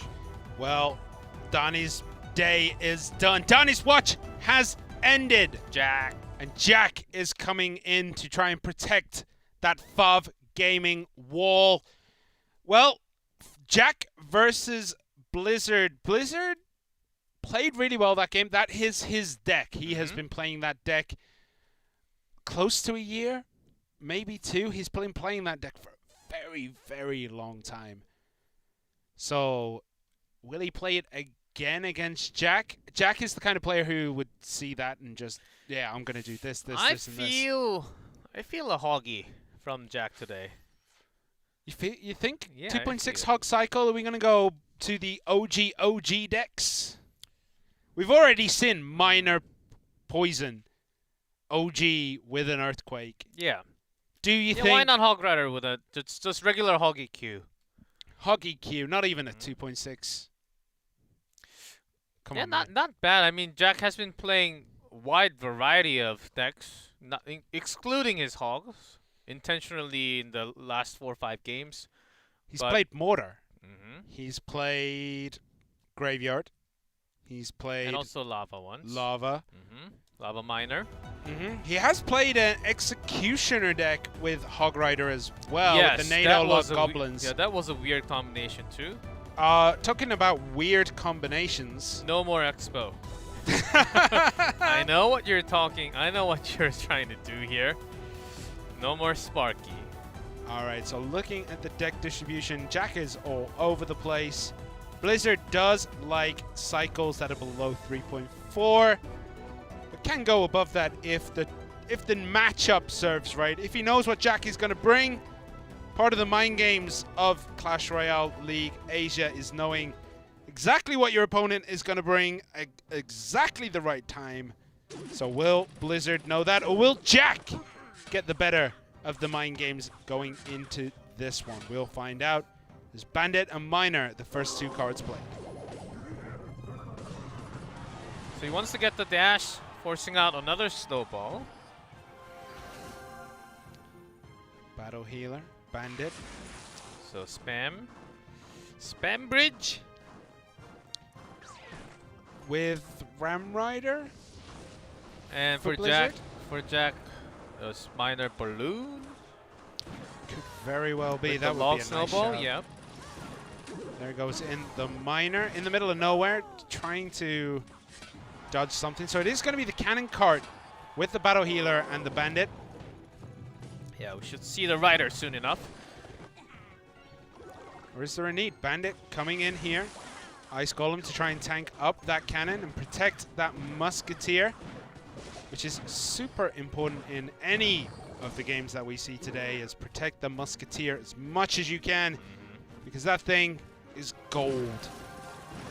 The Battle Healer just refuses to die on that bridge, and will slowly make her way across. Miner getting some good chips in, but Baby Dragon connecting to the tower. That's going to be bad news bears for Jack, but the Musketeer can clean that up pretty quickly.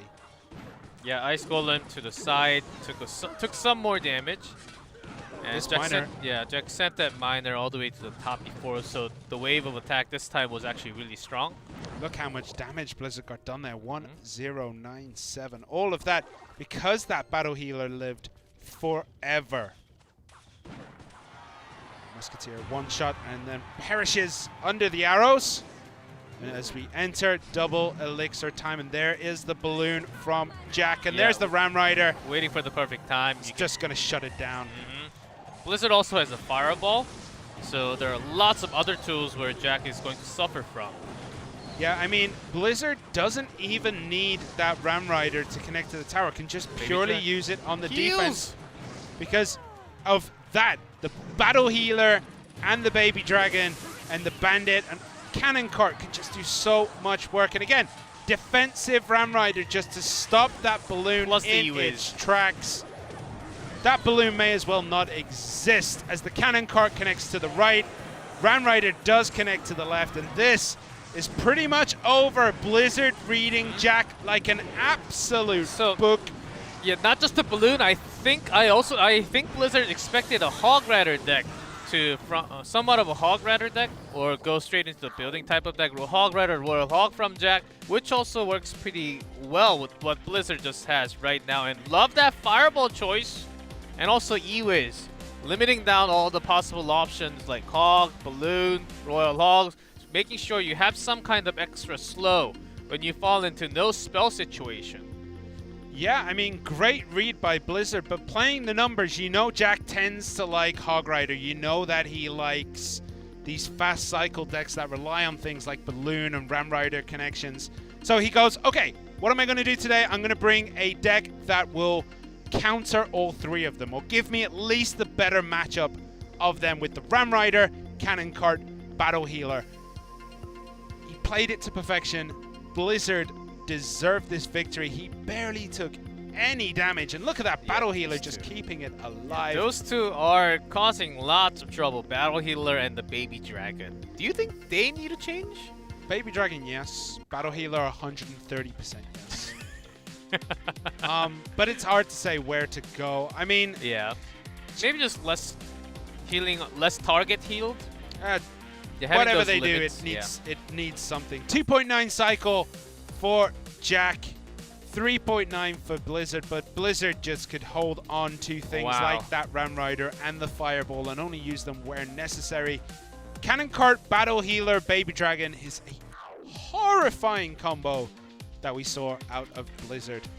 Yep, and Minor Balloon, if you are out of tools to go against the balloon, it can be really hard, but when you have that Ram Rider locked and you're already winning a lot by lots of HP, even if you're not playing that Ram Rider, you just hold on to it until you see that balloon. Yeah, I mean, the joy of what Blizzard bought is if it is against that balloon deck, or it's against probably a quicker Hog cycle, you know you're going to get damage with that Cannon Cart, Baby Dragon, Battle Healer. At least the Baby Dragon. At least Baby Dragon connecting the Cannon Cart might be tough, but Battle Healer with the Baby Dragon, it does all sorts of things. Yeah, and then you just don't need to bother to play that Ram Rider until they go for that balloon, or if they had the Hog Rider, and just...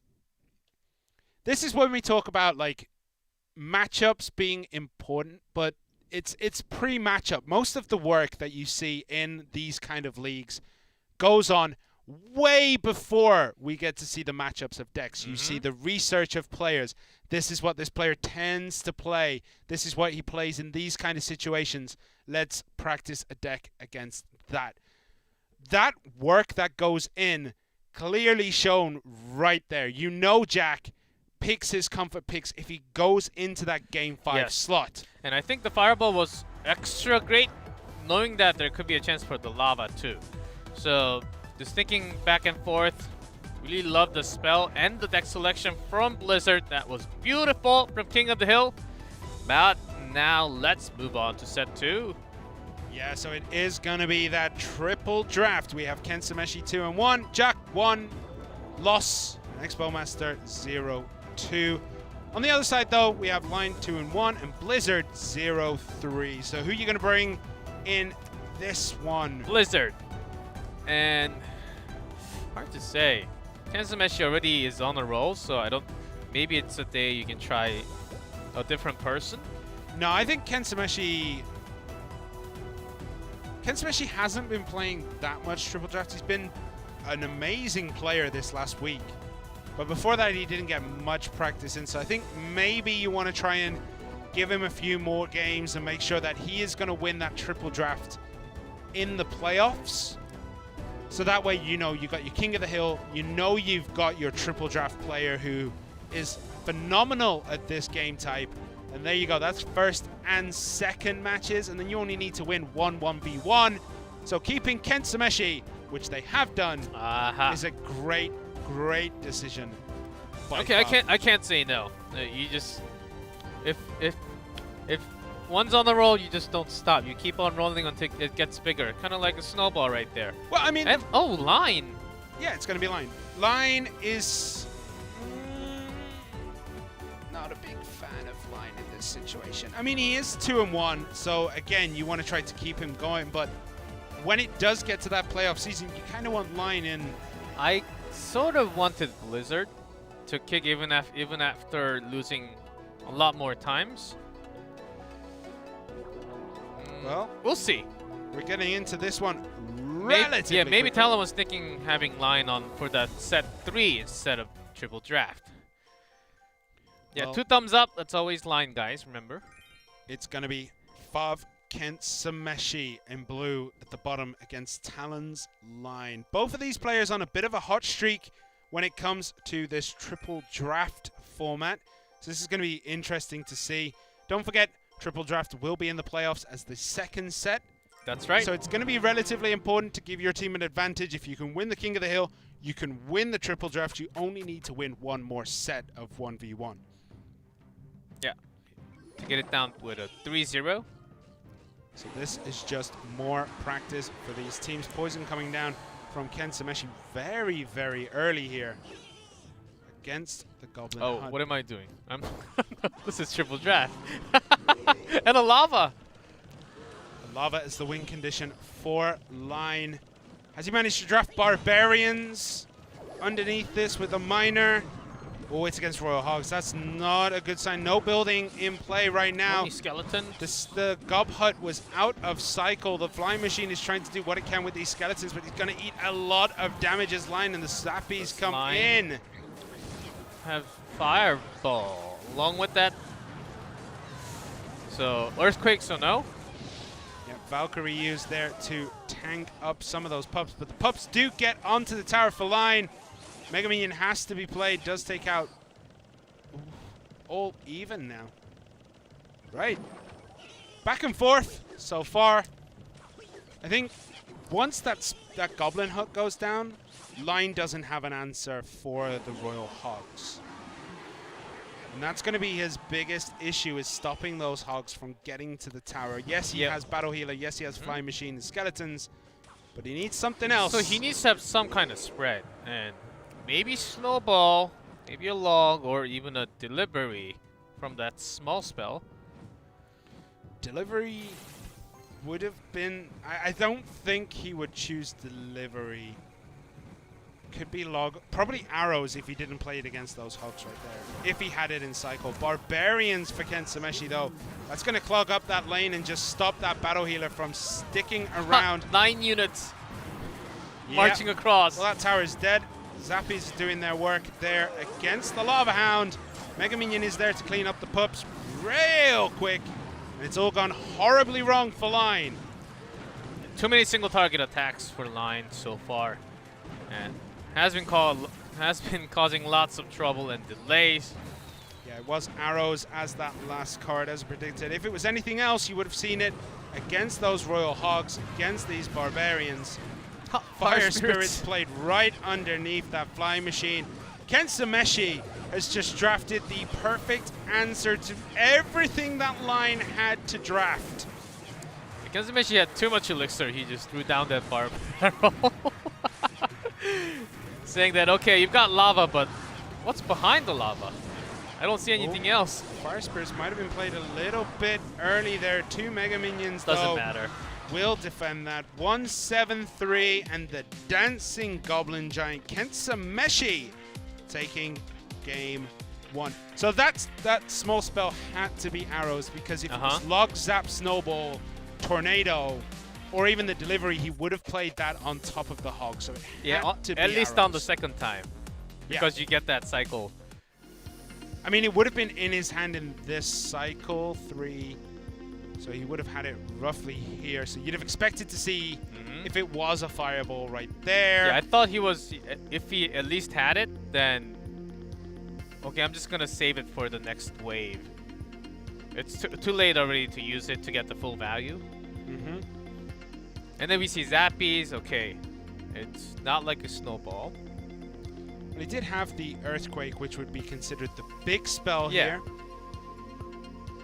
So still waiting on that small spell. And I mean, look at all those units just bullying. This wasn't a bad place to put those arrows in. Like, it's not going to kill them, but still it does a lot of damage. And instead he waits and puts that musketeer. I mean, at that point, you kind of were torn between supporting your Lava Hound and letting the tower go. And trying to stop the 3 crowd. Yeah, at that point, you're thinking back, oh, I should have picked something else. The arrows pick... Why would he have picked arrows? I think it not would have just, been... Yeah, maybe he saw some horde or like wall breakers or quick, those small princess or even firecracker from the opponent's side. So yeah, it seemed like Lion was really focused heavy on anti-air, single target. So there must have been some heavy units. Probably a down across. Maybe for Kensameshi. Balloon or Baby Dragon, those are the possible options. So yeah, it looks like Line had drafted against a deck he assumed Kensameshi would draft, and Kensameshi drafted something like completely different. Yeah. That's some of the mind games that we don't get to see here. Even if we saw the draft, we wouldn't know why they are picking the cards, right? So we wouldn't know if they're going in. We need a slow-mo for what we that need. section. What we need is like some cranial technology that could read the thoughts of the players, translate that into English, and put that in the cast while they're going through the triple draft. You know what would be really nice? Oh, here we go. Like next level, like crazy in the future, we will also get to see not just the choices. We still see the choices in-game on the left side, like out of screen. And the picked card with highlighted option for both players, so we still can sort of see the choices that players had to go through. Technology is not there yet. Okay, we'll be getting Well, in. we just got that. We just got those see-through double elixir time not too long ago. So technology will be there soon. We're going to be getting into game 2 of this triple draft relatively soon. Kensameshi needs to close this up to take us to the 1v1 set. Line wants to close this up because he wants to probably take his shoes and socks off and sit with his feet in front of the TV, watch some more games. I was watching on Twitter, Solomon posted out a tweet. Yeah, at 4 a.m. 4 a.m. with 2 devices on. 2 devices and no tilt. Like, that's a training house and a half. But staying up until 4 o'clock, it's a good job he wasn't needed today. Oh, that's right. And also, that's why he was up until 4 And also o'clock. the match time is pretty late. Yeah, it was real late last night. Okay, it is gonna be Fav Kentsumeshi against Talon's Line. Fav Kentsumeshi in blue at the bottom, Talon Line in red at the top. Of throwing out that kissy emoji. A Kentsumeshi, just unrequited love right there. Does no reply, has nothing to say back. Yeah, look at his It's look at his a bit profile too picture serious. there, Yeah, man. it's a bit too serious. No time for emojis unless you know that you won already. Princess. So far, okay. And no poison, no arrows, no log from Kentsumeshi. How would you know that? We've only seen 2 cards at the draft. So far. Oh, cannon card cannon bridge. card coming down. Does he have anything to come down there? Oh. Firepot not bad, but still the cannon card did a significant amount of damage to the hut. Magic Archer. Oh. This Sparky is getting a lot of value, and there's a Royal Giant. Royal Giant Sparky. Somewhere Paper Thin just let out a relative sigh of happiness.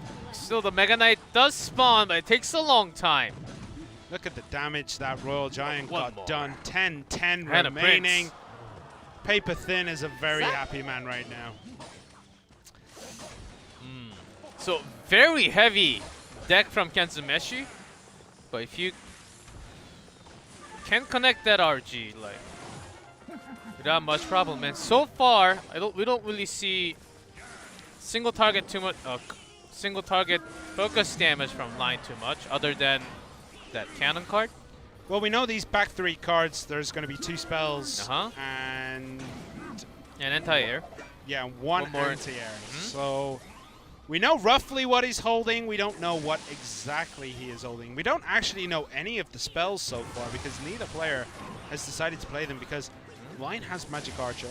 We have the Barb Hut. We have Mega Knight coming down. Lightning opening the way for Sparky to get a connection into the tower. Cannon card is going to be there. That's going to be shut down before it gets anywhere near the tower. Baby Dragon. So far for Kentsumeshi, the average elixir is like close to 5. Yeah, this is way up there. Or maybe over 5. It's insane. Okay, locked onto the cannon. That's one good, well, basically one good thing for Line is if that cannon card does die early, it's going to distract the Royal Giant from getting hits onto the tower. Oh, Line keeps that Princess alive with that Mega Knight spawn. Good play. Yep, this cannon cart, though, is very healthy crossing the river. Still has its shields. It's gonna, is it in range if it falls there? It doesn't matter, it's gonna get taken down by the barbarians and the tower. And that baby dragon is slowly getting tortured by the princesses. Arrows coming in, connecting to the tower now.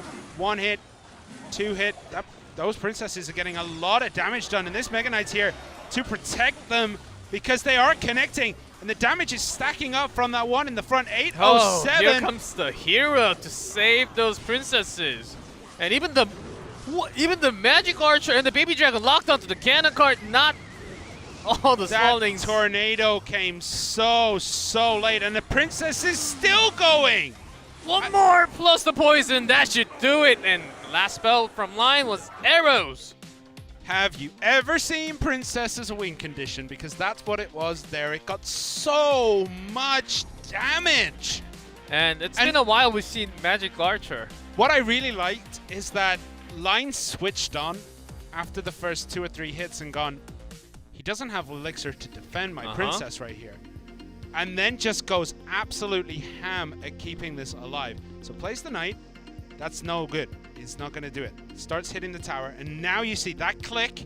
All right, I have to protect this princess that's connected to the tower at all costs. Yeah, that's also what Kentsumeshi has brought. Way too heavy. If you miss one, that Sparky on the left is doing nothing while this is happening.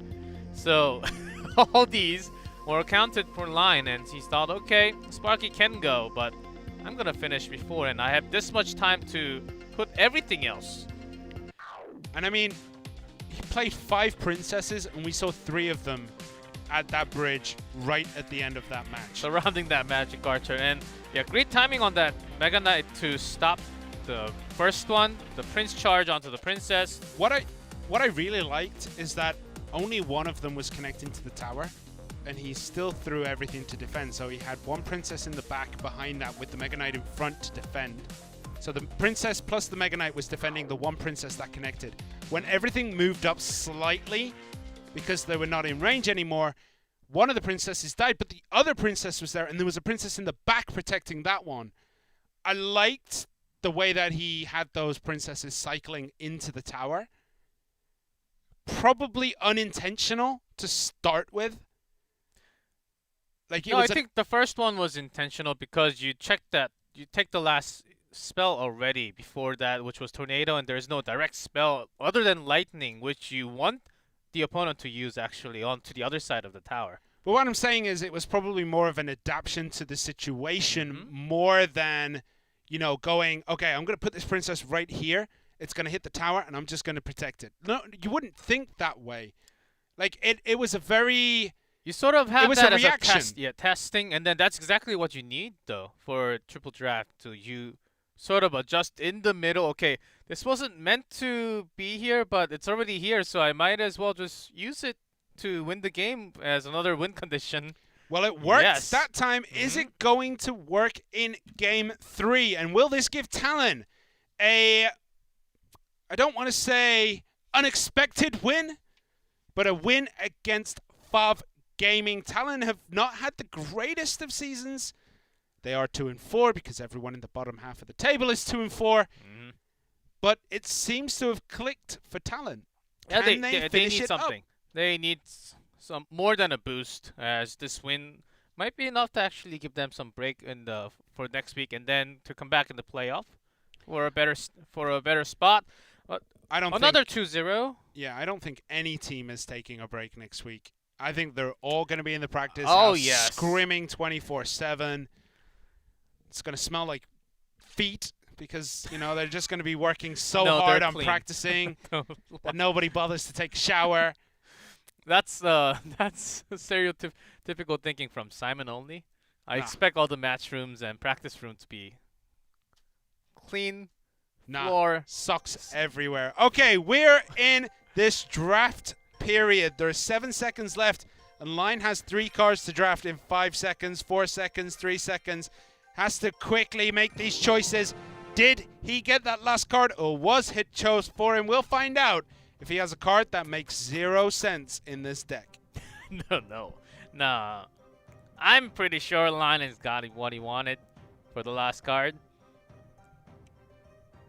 Even if you think just a little less for it, it was really quick for Kenzumeshi to actually finish all his 8 cards before like 8 seconds, 9 seconds left.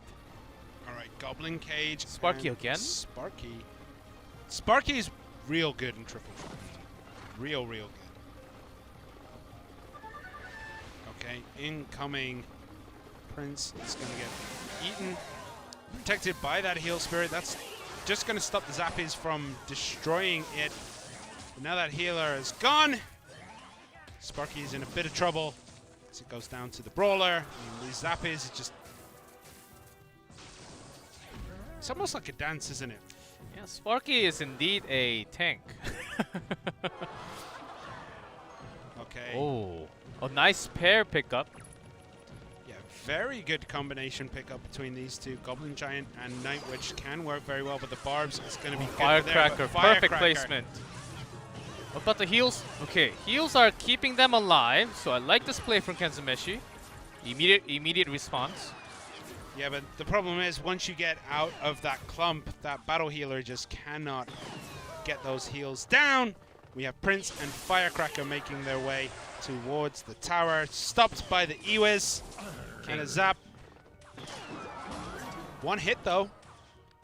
This Firecracker's gonna get one shot onto the tower. 1383 on Kenzumeshi's tower. It's looking good for Line. So big spell for Kenzumeshi. If it's Fireball for those Zappies, he might have a chance with the Sparky.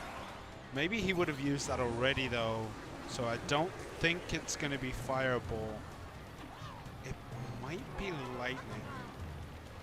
Yeah, with the Sparky, not a bad choice. Royal Giant, Again. Sparky again. Are we just watching a replay of the last game for Kensumeshi? Yes, Firecracker's still really good against Sparky too. It goes down even without the zappies. Yep, Royal Giant got nothing on that tower. Kensumeshi favoring the Royal Giant, and it's not working out for him. This Sparky needs to get this shot off before the zappies can target. It does, so cleans up that lane. That is a good trade for Kensumeshi. Can he build on that with the Royal Giant and the Sparky coming up that left-hand side? The log deals a lot of damage. The Firecracker is going to shut down the Sparky. One hit from the Royal Giant. That was shut down all too easily. Okay, Battle Heal and the rocket comes down. Okay, Firecracker is yeah, going to get gets- one incidental damage and then one direct hit. Then it goes down. Finally, we have the rocket, Told you. but it's still hard against the zappies. Well, I mean, Kensumeshi, I'm going to say he's lost this matchup in terms of cards straight up drafted. I mean, Goblin Giant Night Witch with Zappies against the Sparky Royal Giant. You have the Goblin Cage, which tanks quite a few hits. We've got Firecracker, who can just rain destruction from the back. It's a very difficult matchup. And because Line knows that the final card is rocket, you're going to be placing everything far away from each other. That log just hit like 10 units. Look at the Firecracker. The Firecracker actually decides to walk away and then turns around, but Poison is there. Does he have anything to stop the Sparky? Does have to use the Prince here. That's going to be enough as long as the Battle Healer goes down. Yeah, also had the cage, so he was trying to choose between the two. Cage should come down. Zappies are there. Cage in there. Okay, Tower is going to help defend. Goblin Brawler as well. So it is all going wrong for Kensumeshi here. Barbarians on the defense against the Goblin Giant. That's a pretty good trade, but that Sparky is in no man's land against those Zappies. Battle Healer is going to try to keep it alive, and it does manage to do it. Barely so. But that Firecracker is going to close that down. This rocket seems real good. Yeah, that's a lot of value, but the Royal Giant isn't going to get on the tower. The Battle Healer is, though. And we know Battle Healers can do a lot of work, but shut down by the Brawler, Prince, and the Night Witch.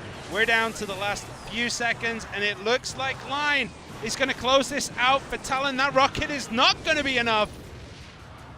Only 432 damage.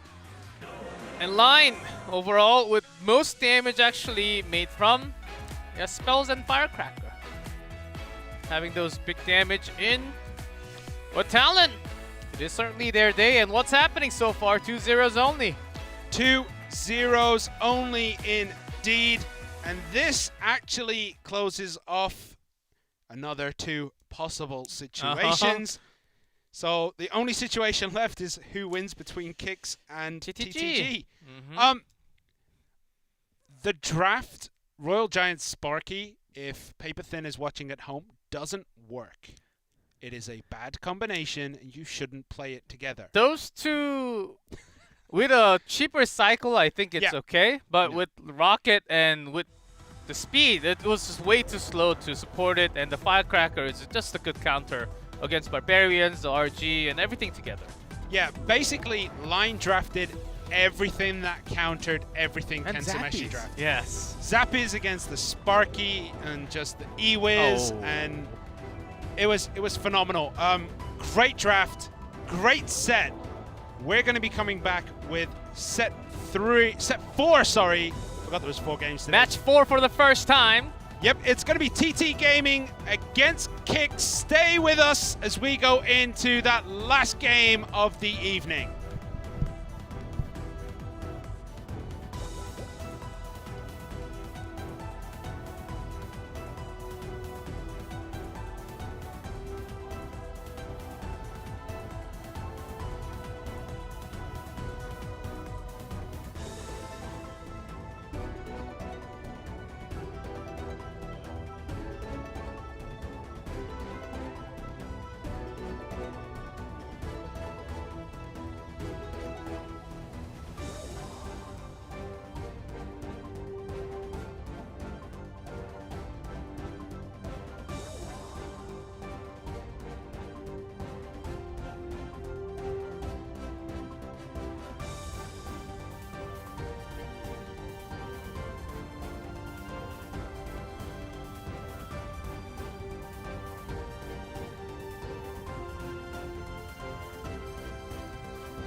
And welcome back to the final match of Clash Royale League East Special Season regular part. I was going to say special season, Regular season, and then I but could tell. I don't yes. want to use the same word twice. That's good, right? So this one will decide the final standings of the group stage. It matters a lot, especially for Kicks and also for TTG. So let's see. And this is the last one, last match before we go in. And today it has been really quick with 3 2-0s, which has never happened in one day. Yeah, I mean, normally we'd be finishing the third game in about an hour and a half's time. So it's been a relatively quick day. The games have been very short compared to what we've seen. But that doesn't matter because it's more Clash Royale. I want to see more. This one better go all the way because if TTG win, TTG are second. If Kicks win, Kicks are second. So basically, the rest of the table is sorted. All we're deciding now is whether Fav... Wait, hold on. If Kicks loses, Fav is fourth, Kicks is third, TT Gaming and WEDGM. So first, second, third, fourth, fifth. Yeah, so TTG has a chance to go against WEDGM or a repeat against Kicks. Yeah, repeat against Kicks. So TTG, if TTG loses, they go against WEDGM. If they win, if they they'll win, go they against Kicks again in the playoff. And then it'll be Fav versus WEDGM as the other match. As a team, right? Put aside competitive integrity. As a team, which one would you rather do? You would rather face Kicks or would you rather face WEDGM? I think for TTG, looking at the players and somewhat of a counter, doing some calculations in my head. You're a bit too same slow time. on that. So Hurry it I up. would just go full out and go with the win, and have that rematch against WEDGM. Okay, TTG versus Kicks up on the screen. Both at 4 and 2.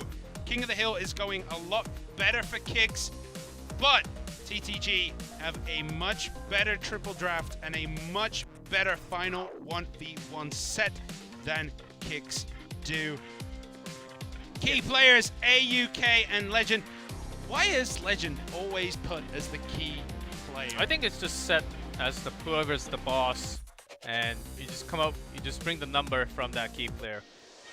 I mean, look at it. AUK 7 and 4. They pick Legend from Kicks, who is 0 and 4.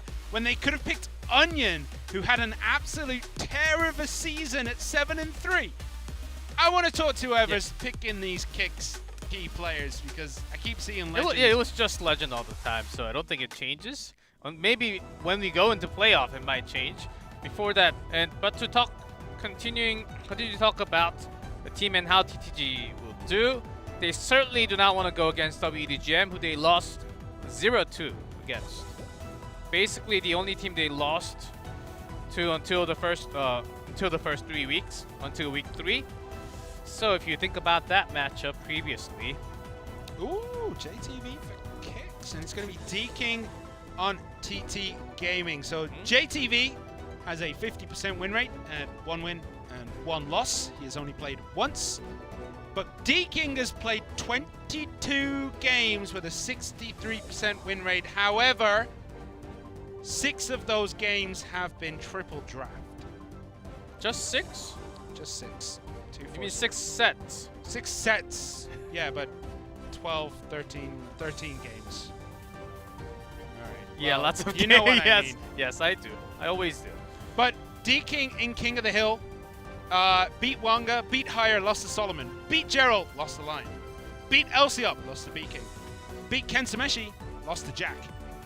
So, I mean, he generally wins one, loses one, but JTV also has that, but he's only played 2 games. So we're going to have to see what both of these players are bringing as TT Gaming's D-King goes against Kicks' JTV. Yeah, Kicks team has been on a rise, on a positive slope. I think still today is a very important day for them to test their final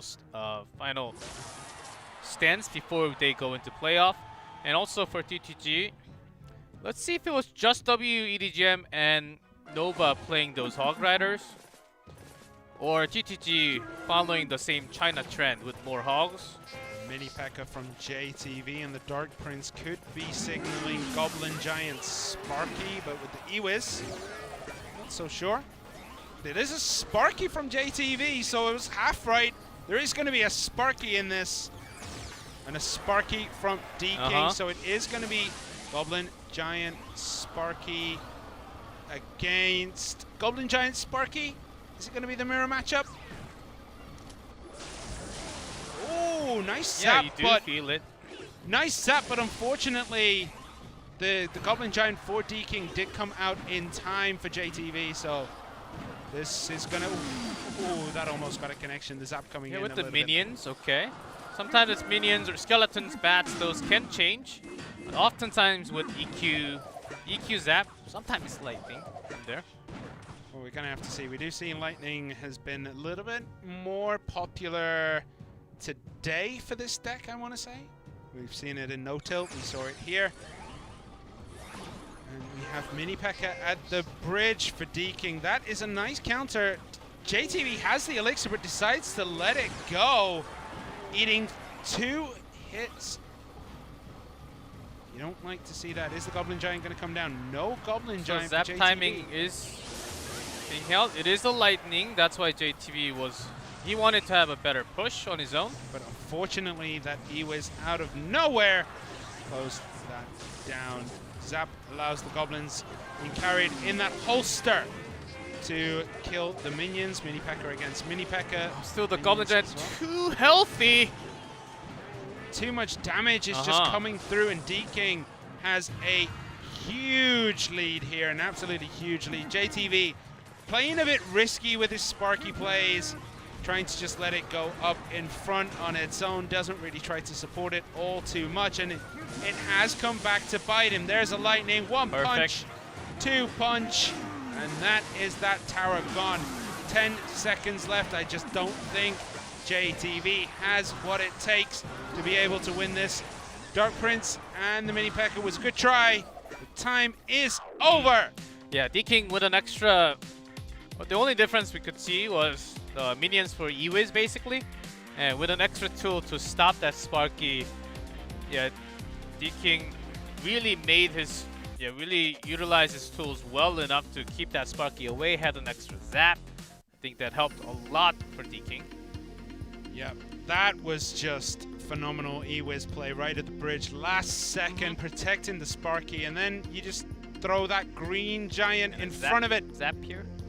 Yep. To keep that Sparky alive.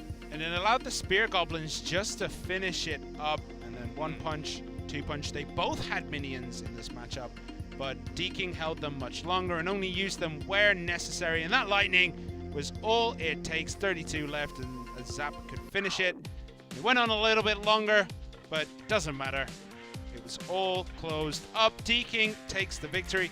JTV tried to be a little bit too clever with his Sparky, I want to say, and that cost him in the end. Yeah, So there was that moment where both Sparky were charging together, where JTB with the Musketeer behind, where D-King had his Sparky next to the tower. So both had something in mind. Okay, I can probably zap this or lightning this to connect to the tower, or connect it with the Musketeer together. And E-Wiz to save the day for D-King, so that was rough. Musketeer certainly did help, but not in a way of protecting the other side of the tower, where JTB also had to worry about from getting that 2 big Mini P.E.K.K.A shots. Yeah, it's very rare we get to see that Goblin Giant Sparky mirror matchup. It's such an interesting match, and it does rely solely on someone making a mistake or someone doing a super clutch play like yeah, that. and E-Wiz. also both having zap. Yeah, zap's really common, but both lightning instead of some EQ. You would still expect some kind of a built-in card. Maybe. I guess they both read, like, I think this guy's going to go Lava Hound. I think that guy's going to go Lava Hound. And then they both decided to go Goblin Giant E-Wiz. Great game. JTV falls down. D-King is continuing his tear through this league. But Onion is peeling off the layers of the competition in Clash Royale League East. Can he continue to do it today? Onion's got lots of layers, and I think he still has them. I think it's still not to his limit, as he's been playing out of his mind. Even before Ice Law, he's been destroying some of the teams. So for that, Kicks team is having another really good soldier on their own. Look at the amount of games and the win rate off the charts. 7 wins, 3 losses for Onion. 23 games for D-King. And I mean, look at that distribution. You do not know what Onion is bringing into this match, because he literally will play everything and anything. So for Onion, what I remember the most is bridge spam and the Mega Knight timing seemed to work really well for the last couple of matches. I'd like to see that coming back again. His graveyard play was okay, but somewhat better of a spammy style, I think. Okay, well, we're going to get into this one as TT Gaming's D-King is going up against Kicks Onion. Onion, who, for all intents and purposes, was not expected to be doing as well as he has been this season. Playing phenomenally and just outplaying opponent after opponent. He's beaten Peas, he's beaten Elsiop, he's beaten Sado, Haruki, Yakitori, Rad. He's beaten so many different players this season. Can he add D-King to that list? We're feeling this after the 2-drop, and it is against Sparky. Oh, nice. And that can actually just pushed in. It connected to the tower. It just pushed in. It got one hit on that tower, the cannon cart here. Battle Healer obviously will out-tank everything. No, not quite. Yeah, with the secondary shot from Dark Prince and the Mini P.E.K.K.A, it's actually a pretty good, somewhat of a counter, I would say, against those single shots. I mean, it does feel like the Battle Healer will survive anything that is thrown at it. Not the Dark Prince and the Mini Not many P.E.K.K.A. things would take one Dark Prince hit and one Mini P.E.K.K.A and still live. Yeah, that's true. that only has 4 elixirs. Name one other unit that would do that. That is 4 elixir or less. Baby Dragon. That's because it can't take the hits. All right. Ewiz here. So it is going to be Goblin Giant Sparky against Giant Cannon Cart, and the Lightning is still bad news bears for Onion. It is going to be Ram Rider from Onion. Yeah, with the Cannon Cart, we knew it was going to be spam. And D-King. So when do you put that Goblin Giant down? That's the key. Probably about now. All right. Okay. It's gonna be that's probably where he's gonna have to try and find the timing. That's Sparky starting from the back, because it can be a weird timing set up by Onion to take some damage, and then the Cannon Cart turning into cannon to draw that Goblin Giant. Lightning if he had it, but doesn't decide to use it. Decides to use it. Onion's there. Lightning is taken out. This Cannon Cart is very healthy though. It's going to go up against both Mini P.E.K.K.A and Dark Prince, so it is going to fall. Ewiz taking that the out. Battle Healer. Battle Healer doing what she does best and tanking everything. So Red, good timing for the Lightning away from the tower, just in case Battle Healer also gets caught in that Lightning. So D-King has the advantage heals right now, but those heals are impressive. Battle Healer does eventually expire after taking off a lot of elixir on the board. Cannon Cart here against the Goblin Giant. Ewiz comes down. Yeah, well defended this time from Onion. I think he's found his mojo in this matchup. But he need to push his Cannon Cart or the Ram Rider to put the damage. Only the Lightning is just not enough. Cannon Cart, Ram Rider, and the Barbarrow going down that right-hand side. Isn't going to get a connection, but the Cannon Cart does connect. Sparky wastes a shot there on the Bandit charge. Not a lot of damage coming through for Onion, but damage nonetheless. Oh, that Mini P.E.K.K.A's on it with the zap. 2 Mini P.E.K.K.As. Oof. D-King is in a commanding lead. Okay, Onion's trying to sneak in that Ram because the Mini P.E.K.K.A was just down, but the Ewiz, great defense. So you're gonna say the matchup goes clearly to D-King, or did D-King just outplay Onion here so far? Onion made a good attempt, but D-King's defense was just really good with the mini P.E.K.K.A. ready against the cannon cart. The Ram Rider is gonna slow down that Goblin Giant, but it is gonna get one punch. And that's good lightning, but unfortunately the cannon cart for Onion stopped long before it needed to be. 73 hit points remaining on that tower. Zap will finish it, or lightning if he feels a bit saucy. D-King has this one wrapped up in the back. 23 seconds left. There it goes. And with that last lightning, 2-0 for TT Gaming. I actually liked that play even after keeping the same exact deck twice. Those lightning timing, D-King was expecting another unit to come down so he could get maximum value from the lightning, intentionally waiting for that time. So Onion had a tough time putting down that Ram Rider. Also the Bandit making sure the dashes don't sneak and go into the tower. Sometimes it was eating Sparky Shout, which is good enough, but Onion, with this matchup, he needed to do a little bit more with the Bandit. Yeah, and he needed to do a lot with the cannon cart as well, but there were just too many tools to shut it down. You have the mini P.E.K.K.A, you have the minions in the sky, Dark Prince is there, Ewiz is there. There was just too many tools, and if you run out of those, you always have the lightning, and it's not a terrible trade.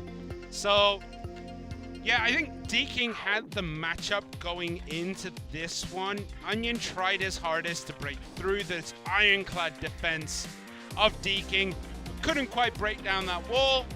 D-King takes us into game number 3. Is it going to be a clean sweep for TT Gaming, who, if they win this, will go into 3rd?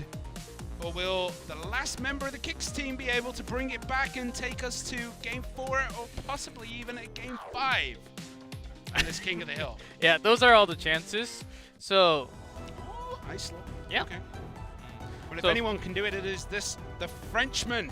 Yeah, that is true. Onion, last time I was saying bridge spam style seemed to work really well with Onion, but it was very different how he played it today. Maybe because of the starting end, and the matchup was of course different, but he could have kept the similar play style.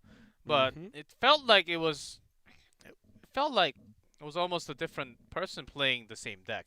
So let's see if that's going to be changed for the playoff. And they still have Ice Law to back him up. Yeah, they do. And Ice Law has just barely loses games. I mean, looking at his record, he beat B-King, Little Chen, Blizzard. Did lose to Line, but took out Expo Master, one of our longtime favorite players of the Asian scene.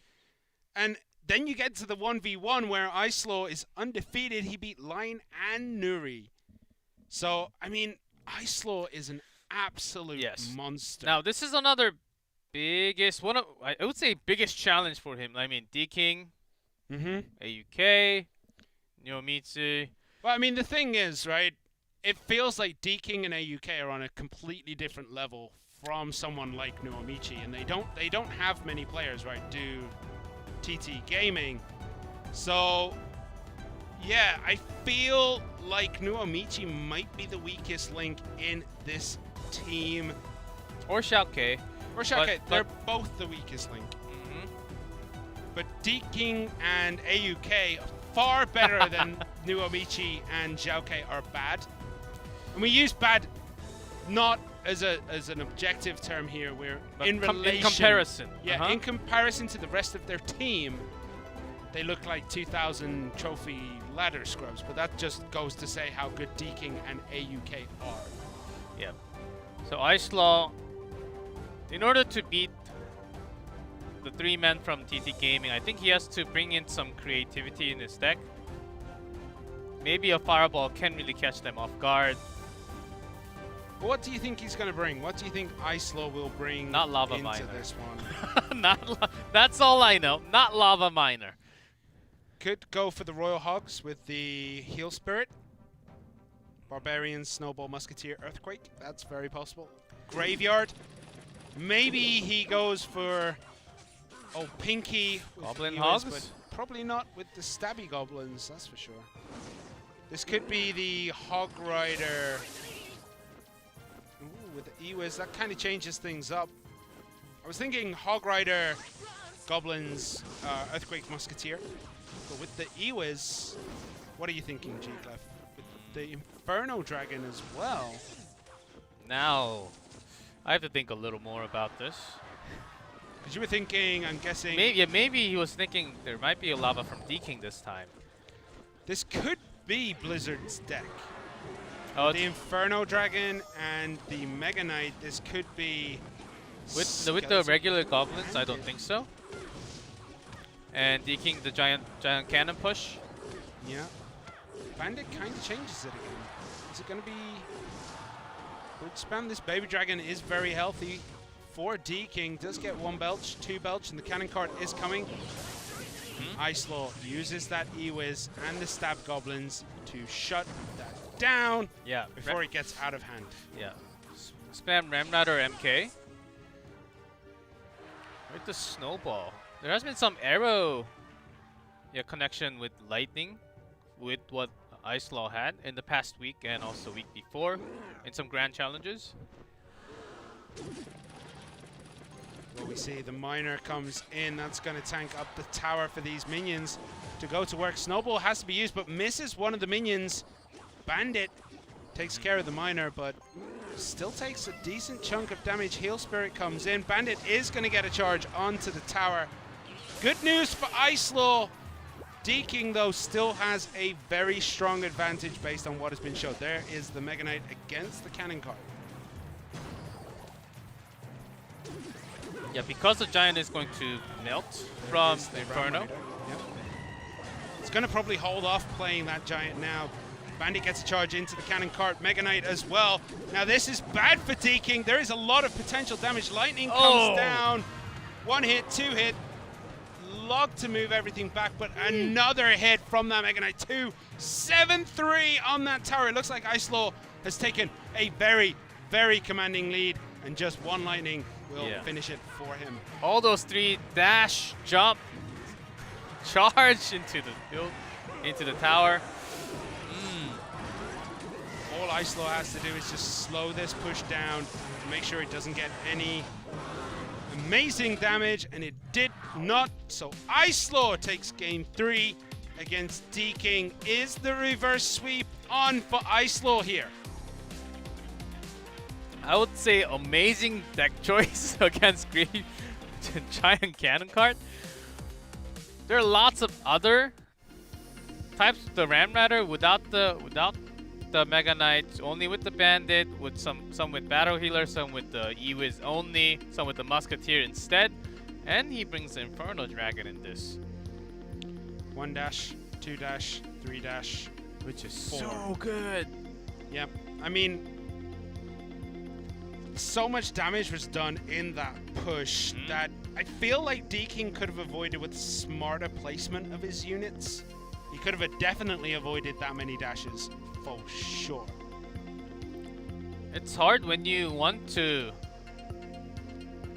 not just the Giant Punch. This deck you rely on Giant actually doing the damage to the tower. But you need to push with the cart when you're using the cart to actually just to defend and block those shots from the Bandit Dash and the Ramrider. You can't really line those two win conditions up. So D-King had to use some defensive miner. It was really tough with just the log and the zap, the heal spirit. Nothing to really heal together because he couldn't really push on his own.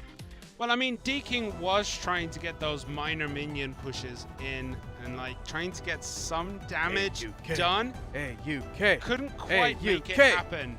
And you're right, AUK is up next for TT Gaming. Okay, now this is a matchup I've been waiting for the entire season. Ice Law AUK. The whole season? Yeah, so far. So when we far get, today when we get to the matchup. playoff, it'll only be better. True. I don't think any team are going to be pulling punches. I feel like a few punches are being pulled today. I feel like a few of these teams aren't putting in like any of the experimental decks or any of the decks that, you know, they've had players practice to get good at. Yeah, no. But it's not their normal style, because you do want to keep these jokers and these wild cards hidden in your pocket so that when you do get to those playoffs, you can pull off these surprise decks. You can pull off all these little tricks and shenanigans to confuse your opponent. Yeah, there are some weird... Yeah, because I was expecting some weird practice decks to be played today, I've seen those few extra Executioner deck we mentioned with Balloon, with Hog Rider.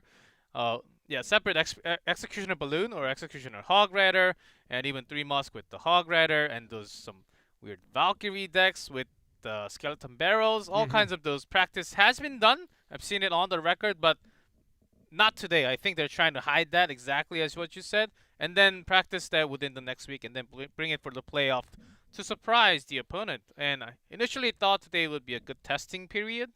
Maybe not yet.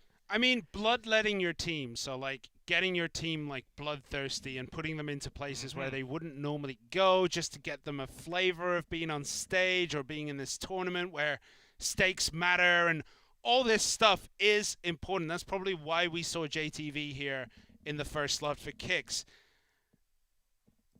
But both these teams have a lot to play for. Neither of them want to go against WEDGM in the first round of the playoffs. So this is the one match where I think both teams are try-harding instead of just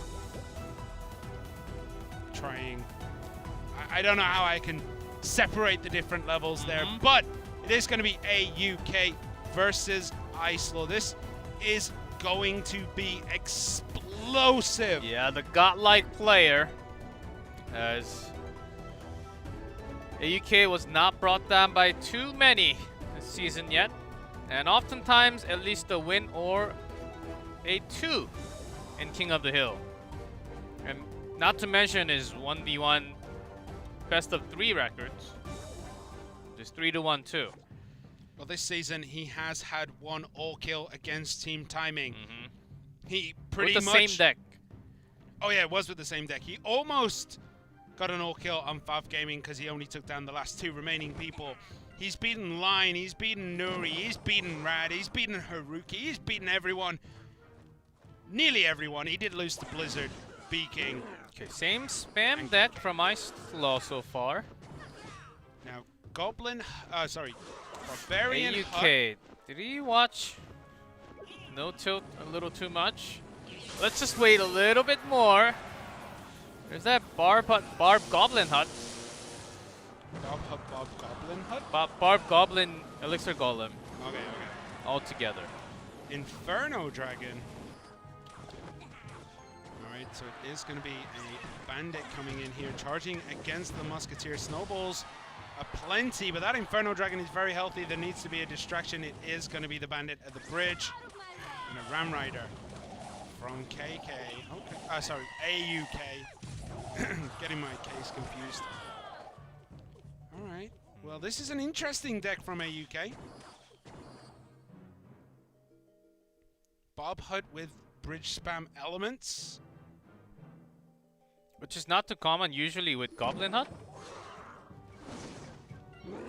Probably preferring the extra bodies and the extra hit points that the Barbarians provide over things like the Goblin Hut. And it is going to be Mega Knight from Islo, so that last card is most likely going to be Ram Rider. Yeah, and also AUK does have lots of body, and also the Inferno to burn down that Mega Knight, and the EU is exactly how you want to form your line of attack. Does Islo have anything to defend? Bandit is played at the corner of the bridge. There are the Stab Goblins, but this might get a little overwhelming. The poison is there. Islo does have 6 elixir. Throws down an Inferno Dragon. They do connect into each other. Snowball there to just delay the Barbs from getting any extra damage in. Matchup-wise, this is real hard to call. Who do you think has the advantage here, G-Clef? Who would you say? Overall poison damage, I think AUK has it. A lot more counter in cards. But that's why Islo is trying to change that a little bit with the Bandit. Switching to the left, so the spells get a little less value. Nothing to stop that Bandit charge. on that left-hand side for Ice Lord. It's not looking good for the Frenchman in this one. But the Bandit can change. Inferno Dragons do change matches. It's what they're known for. But when you have an E-Wiz in your deck, you never really have to worry all too much about that Inferno Dragon. And eating another dash is Ice Law. It's all falling apart here. Yeah, when you have Ram, if you play it first, you just get a lot less value on yourself. So those two cards are locked for both until the end. And without that, AUK has been doing some massive poison. Even with that Mega Knight jump, the Barbarian has been a good sense of delay. Oh, that E-Wiz survives. Yeah, if the E-Wiz didn't survive there, that might have been a little bit tasty for Ice Law, but AUK, knowing his limits, knowing what his deck can do, does know that the E-Wiz would survive that. Alright, Mega Knight coming in. He's going to get the jump. Ram Rider is here. He's going to connect. So no lightning for Ice Law this time, and the Mega Knight to defend. Ram Rider connects for AUK on that top left-hand tower. So damage is just coming through on Ice Law's tower. It doesn't look like he's going to be able to stop this. There is just too much here. And this might just be... Yeah, that's dangerous on top. With the poison damage and the snowball together. 40-13, and it is over. AUK closes it out for TT Gaming. Ice Law cannot withstand the power of one of the most coolest of cucumbers. That is AUK. So matchup advantage, you would say, went to AUK here with the E-Wiz against the Inferno Dragon? Yeah, not just that, with a Barbarian HUD, which delays good amount. So you can sneak in a Bandit and left, which AUK started first. And also love those poison placement and also the timing. Ice Law, at this moment, he was already really low on elixirs. That's why he couldn't really defend well enough. Yeah, that snowball kind of sealed the deal. 40-13, and then one more Ram Rider hit. Finish it off. The Barb HUD is clutch in this deck if you know you're going against something that is roughly a mirror matchup.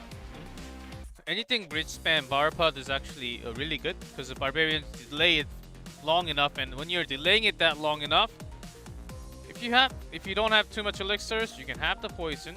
If you have, or anything that's crossing over the bridge, you have the Mega Knight. And so you take the Mega Knight from Ice Law first. Make sure your Inferno is somewhat living a little bit more, doing the damage to the opponent Mega Knight, and then you have your own Mega Knight to body later. Even before his Mega Knight dropped down, he was already winning the spell trade. So AUK, and like more games that we watch from AUK, like we find something new, something better about this player.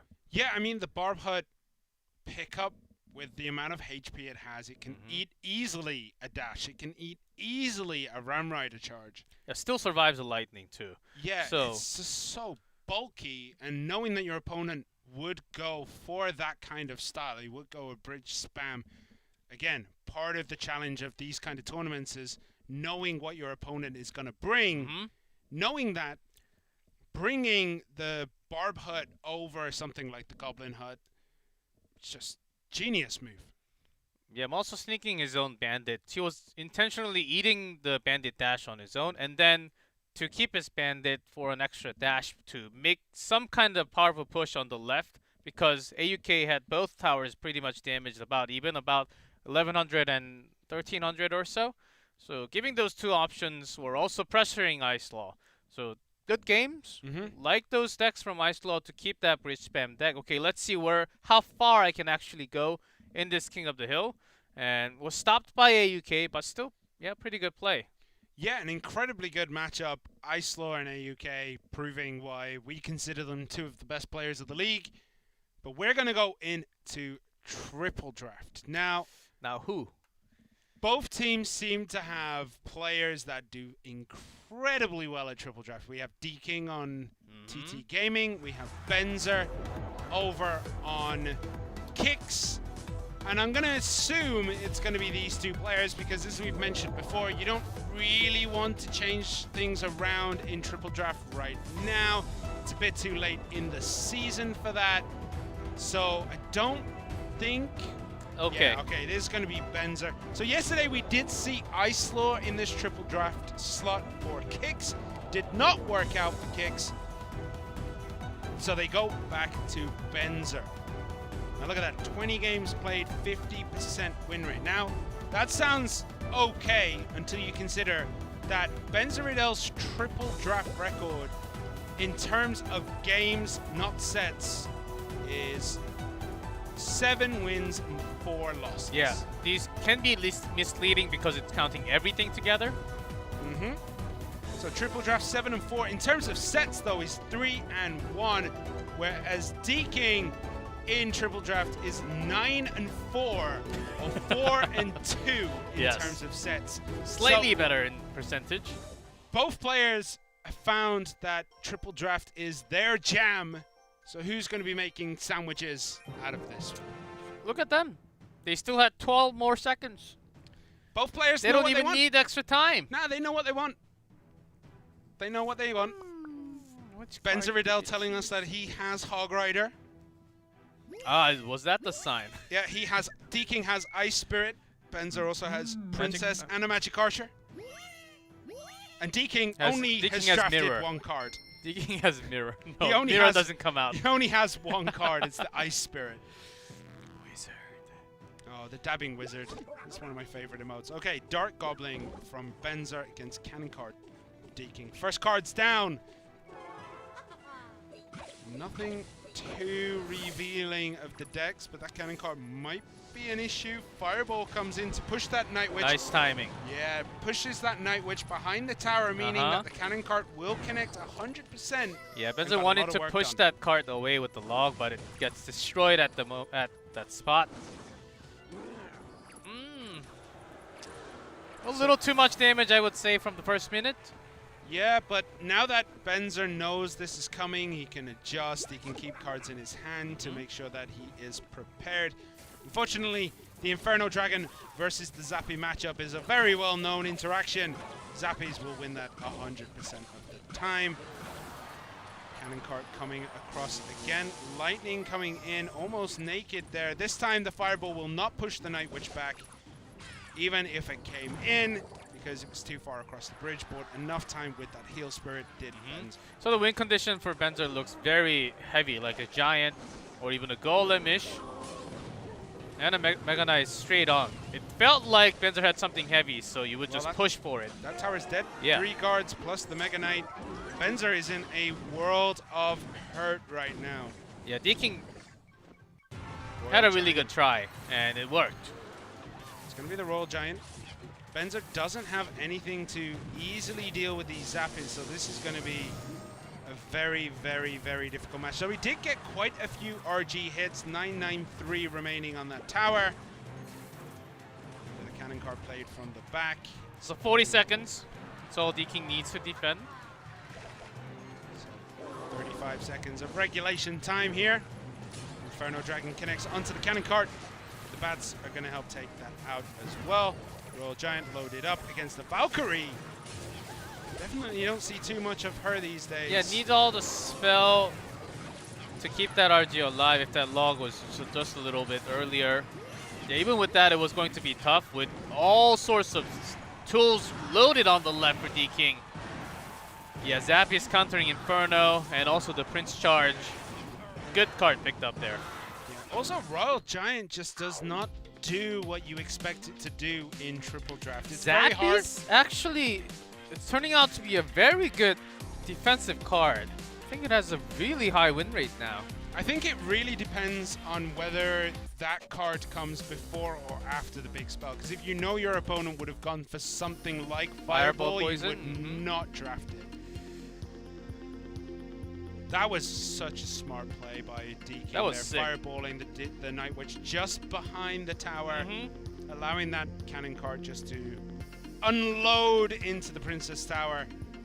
So, it was pretty much straightforward for D-King in this one. He didn't have much of a challenge from Benzer Riddell. We see that this did all the work. Mega Knight gets the charge, snowball to reset, and then the guards in from behind. D-King played flawlessly with the cards that were given to him. Benzer did his best. Sometimes your best is just not good enough. And really love the spell. It's both Fireball and Snowball, which gives that knockback to a lot of units. To make space for the cart to actually push, along with that Mega Knight too. So, and it's defensive tool against lots of troops, Valkyrie, guards in case of Sparky or anything like that, and Zappy is for lots of those stuns to reset. Really cool triple draft there. Yeah, I think D-King just drafted something almost unstoppable, but definitely unstoppable based on what Benzer drafted. Yeah, when he had the Fireball, and I'm pretty sure maybe he also had the Poison on the side for a big spell. And then you get the confidence of picking those Zappies and the guards all together. If there was a Poison on the other side, I don't think you choose Zappies and guards together. I think that would depend on what you see, because you can play around a poison position, right? You can play around that with the Zappies. You can put them further up. You can put them to the side. Could it be that Benzer possibly could have drafted Sparky, and then you go for the Zappies as a counter to that, and just so happens to be he also picked Inferno Dragon. Inferno, so yeah. Worked out in the end, but Zappies, anything that disrupts seems to be very powerful in triple draft. Things like Fisherman seems to be doing all right. Yeah, Fireball, Snowball, things that push around. Zappies that's slow, and that micro stun is really important. Ewiz. Yeah, let's keep on focusing on those cards that doesn't really come out in the regular games, that has pretty good of a position and win rate in triple draft. Maybe we can find something else. Like Baby Dragon. Because nobody uses it in normal decks. Nobody.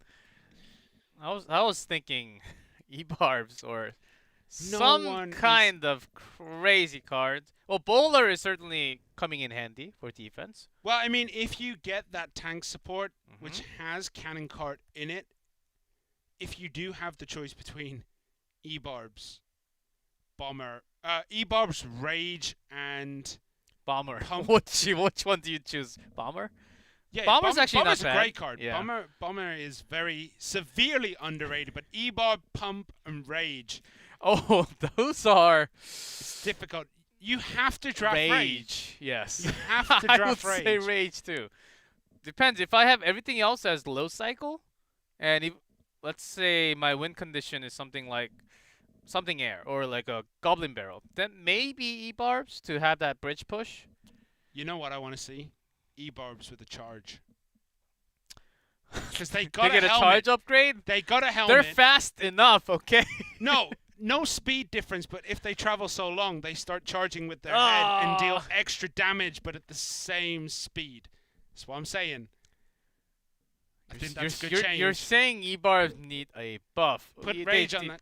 Or how about this? If both lock onto the same target, they do extra damage. They do like a little dance, like the Ginyu Force from Dragon Ball. They kill and something, then they combine into a giant E-Barb. E-Barb giant. Giant Barbarian coming soon. Anyway, enough stalling here. We are going into Game 2 between D-King and Benzer Riddell. D-King has match point in his sights, but Benzer is well known as being a player who is not easy to take down, especially in this triple draft mode. That seems to be where he likes to play. So we're going to see what happens here. No idea on what each player's drafted. Could have drafted that E-Barbs. I've seen weirder things happen. Okay, Miner in the back and Flying Machine played in front of the front of the King Tower, just to protect it from any potential fireball that could have come in from Benzer. Oh, wait. He's got his own. No worries. worries. His own fireball. Don't worry about it, lads. No worries at all. Heal Spirit helps finish up those minions. I miss Ice Spirit. Yeah, we just don't see him anymore, do we? It's shame. Magic Archer played here for D King.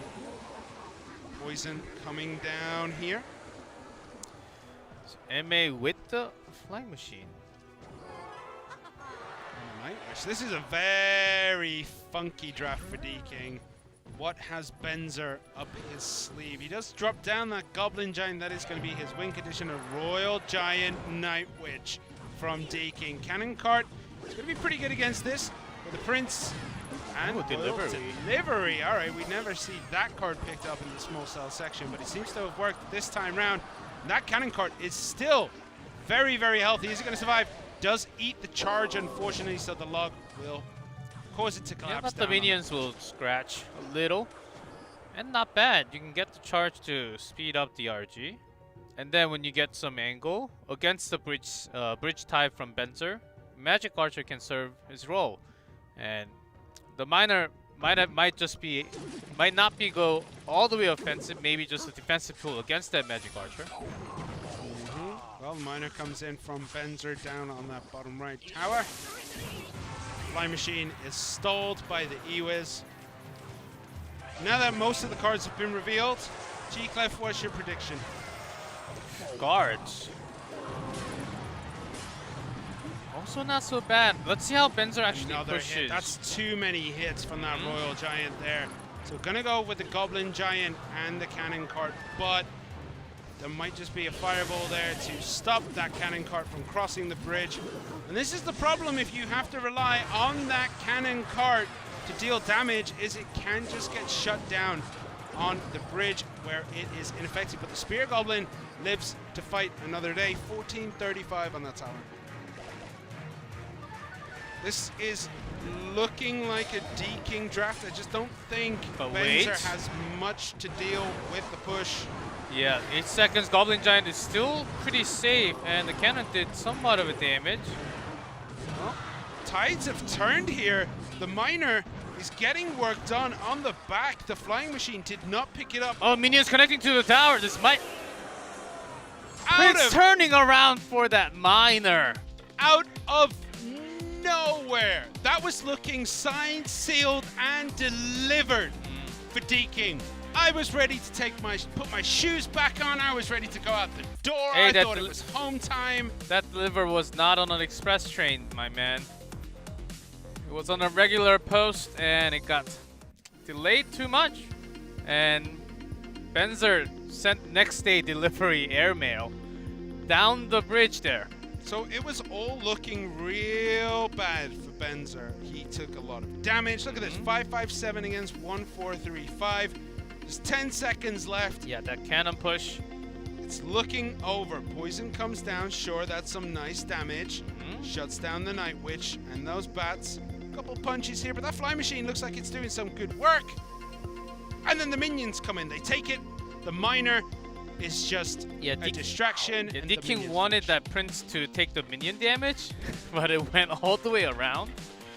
And because to the left. Did it get into that charge, which caused it to move a little bit too far away? I don't think we heard the charge, but still it was enough for minions to actually finish with a couple more shots. So looking, would you say that was a lucky turnaround for old Benzer?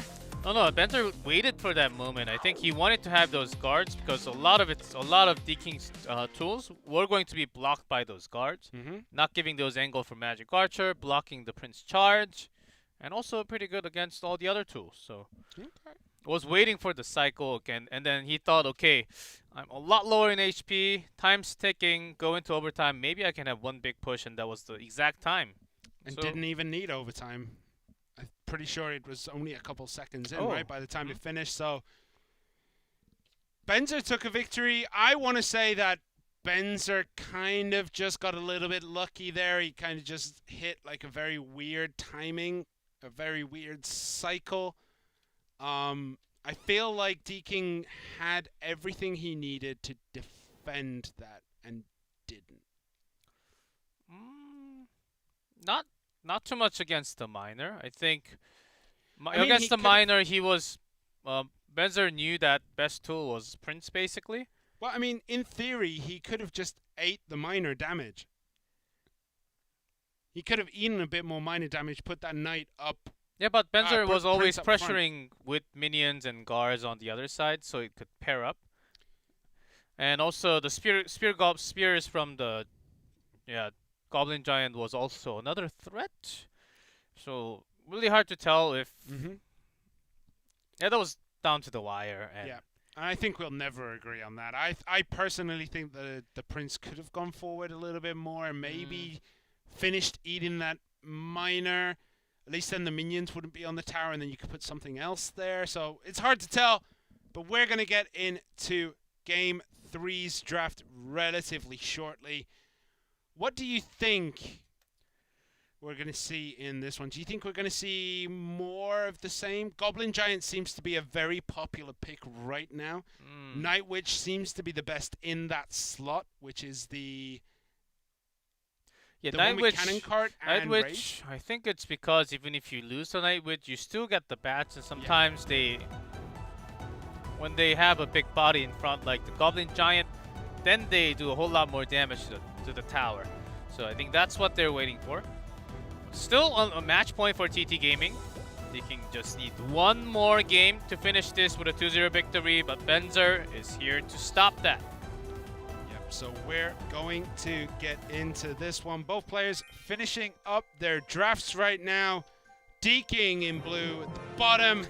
Benzer Riddell in red at the top. And another very quick draft between these two players. They just need about a minute to pick 8 cards. Do you think sometimes you want to delay it as much as possible just to stop your opponent, to get in their heads and delay them a little bit?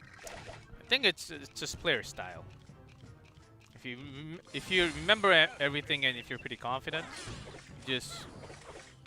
I mean, if you know you're against one of those players who's like that, would you delay the end of the draft and just try to get in their head a little bit and let that player get in their own head as well?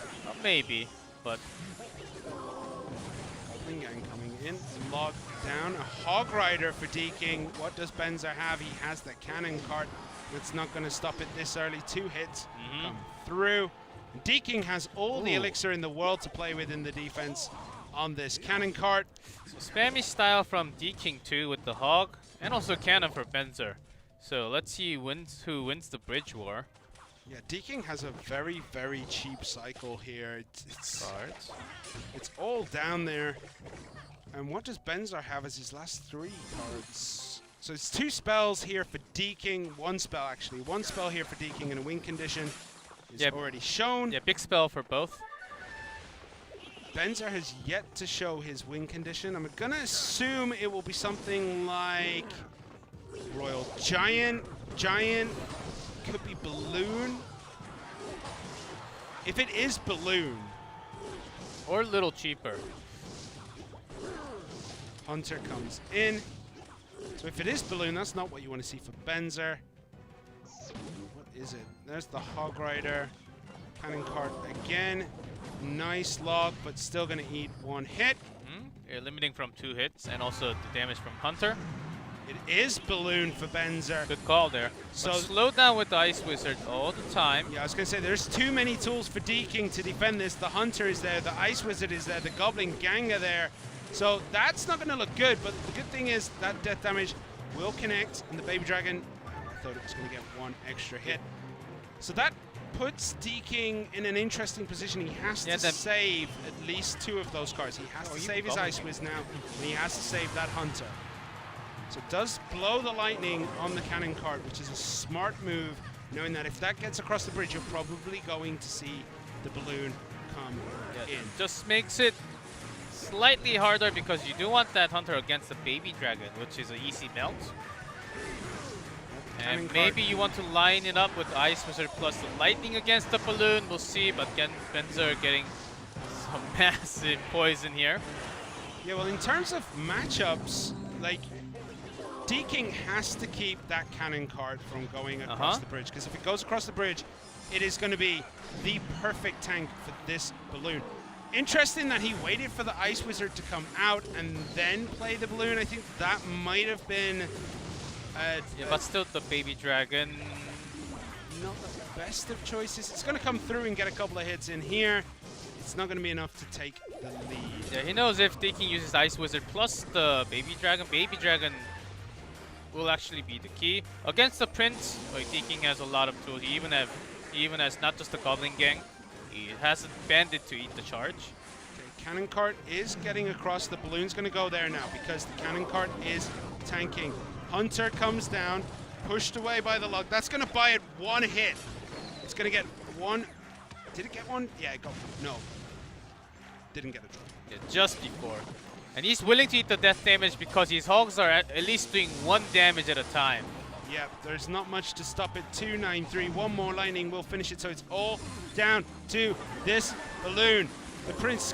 Hunter Ice. Hunter Ice Wiz is just too powerful. Deking looks like he's going to be closing this one out relatively soon. Hog Rider, Lightning, and that is that. Deking closes out triple draft. And that's it.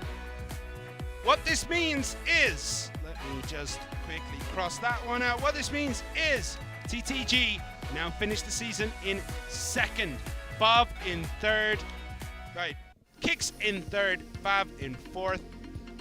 So even though WEDGM and TT Gaming finished the season 5 and 2, and Kicks and Fab finished 4 and 3 due to the head-to-heads, it's going to be WEDGM, TT Gaming, Kicks, Fab. So TT Gaming are going to play Kicks again next week. But the Hunter, the Ice Wiz in this matchup, your opponent has Balloon. It's over. The Ice Wiz slows it down. The Hunter just gets in position and melts the Balloon. I could see how Benzer wanted this to happen. One have some guard cannon push, and then the balloon on the same side or the other side. It can create some confusion from your opponent, but Deking, Hunter, and the Ice Wiz, so it just buys a whole lot of time, and also the Knight to tank the shot to delay a lot more. Well, the one thing that Benzer might have been able to do is Baby Dragon, because that usually gets out the Hunter, and then Balloon on the opposite side. But then he wouldn't have had anything to really help it along, and I don't think it would have worked, but that whole match was just down one lane, so I feel like he had to have tried something, because he just kept trying to brute force it, and every time it's like, Ice Wiz. Yeah, Hunter, I still Ice think Wiz, that Hunter. was still the best push that Benzer could have tried. At least the death damage, plus maybe few damage from the Baby Dragon, because Hunter is going to be away from the Baby Dragon. Just Balloon all the way here, and then Baby Dragon towards the center, so it doesn't really get close to the Hunter directly, so which was a good push, but Hog at least getting few hits, Prince being guarded perfectly against the Goblin Gang, the Bandit, and all these other sorts of tools, so yeah, Deking just had that triple draft. Yep, and this has been the quickest 4 games I think we've ever Oh casted. yes, That's the 2 fourth. zeros in a row. 4 2-0s. The first time a whole day has ended 2-0 in this competition. Usually it's 2-1, 2-1, 2-1. And every game goes 5 games, 3 games, 3 games. But today, they've had mercy on us, and it's been 2-0, 2-0, 2-0. We've seen some great games. Nova just getting destroyed again. Oh yeah, WDGM. Kicks not putting up the fight we thought they would against TTG, and now they've got to do it again in 2 weeks when we get to the playoff first round. We've got Talon, who seem to be performing okay, not particularly the best. A little better in terms of what happened in the last few matches, and also TTG, a team that we expected because they were just a gathering of superstars from China. It's AUK and D-King basically on that team. They also have Xiaokei and Nuomichi, but AUK and D-King are on different levels in their respective crafts. Yes, from my before the preseason estimate of where the teams are going to be, Nova is certainly a big surprise for me. And other than that, I think and also the Japanese team's not doing as well as I thought. Yeah. I think other than those two, it's about right. You say that the Japanese team's not doing well. Fav As much as I thought. Yeah, Fav finished in 4th, so due to the head-to-head, okay. I really thought I honestly thought Nova would be doing a lot better. I did not see Nova finishing bottom of the table. Yeah, but I don't think many. No, you listen to any of the talking heads in Clash Royale, and they'd say like, you know, looking at it, Nova would finish like third or fourth. Top 3.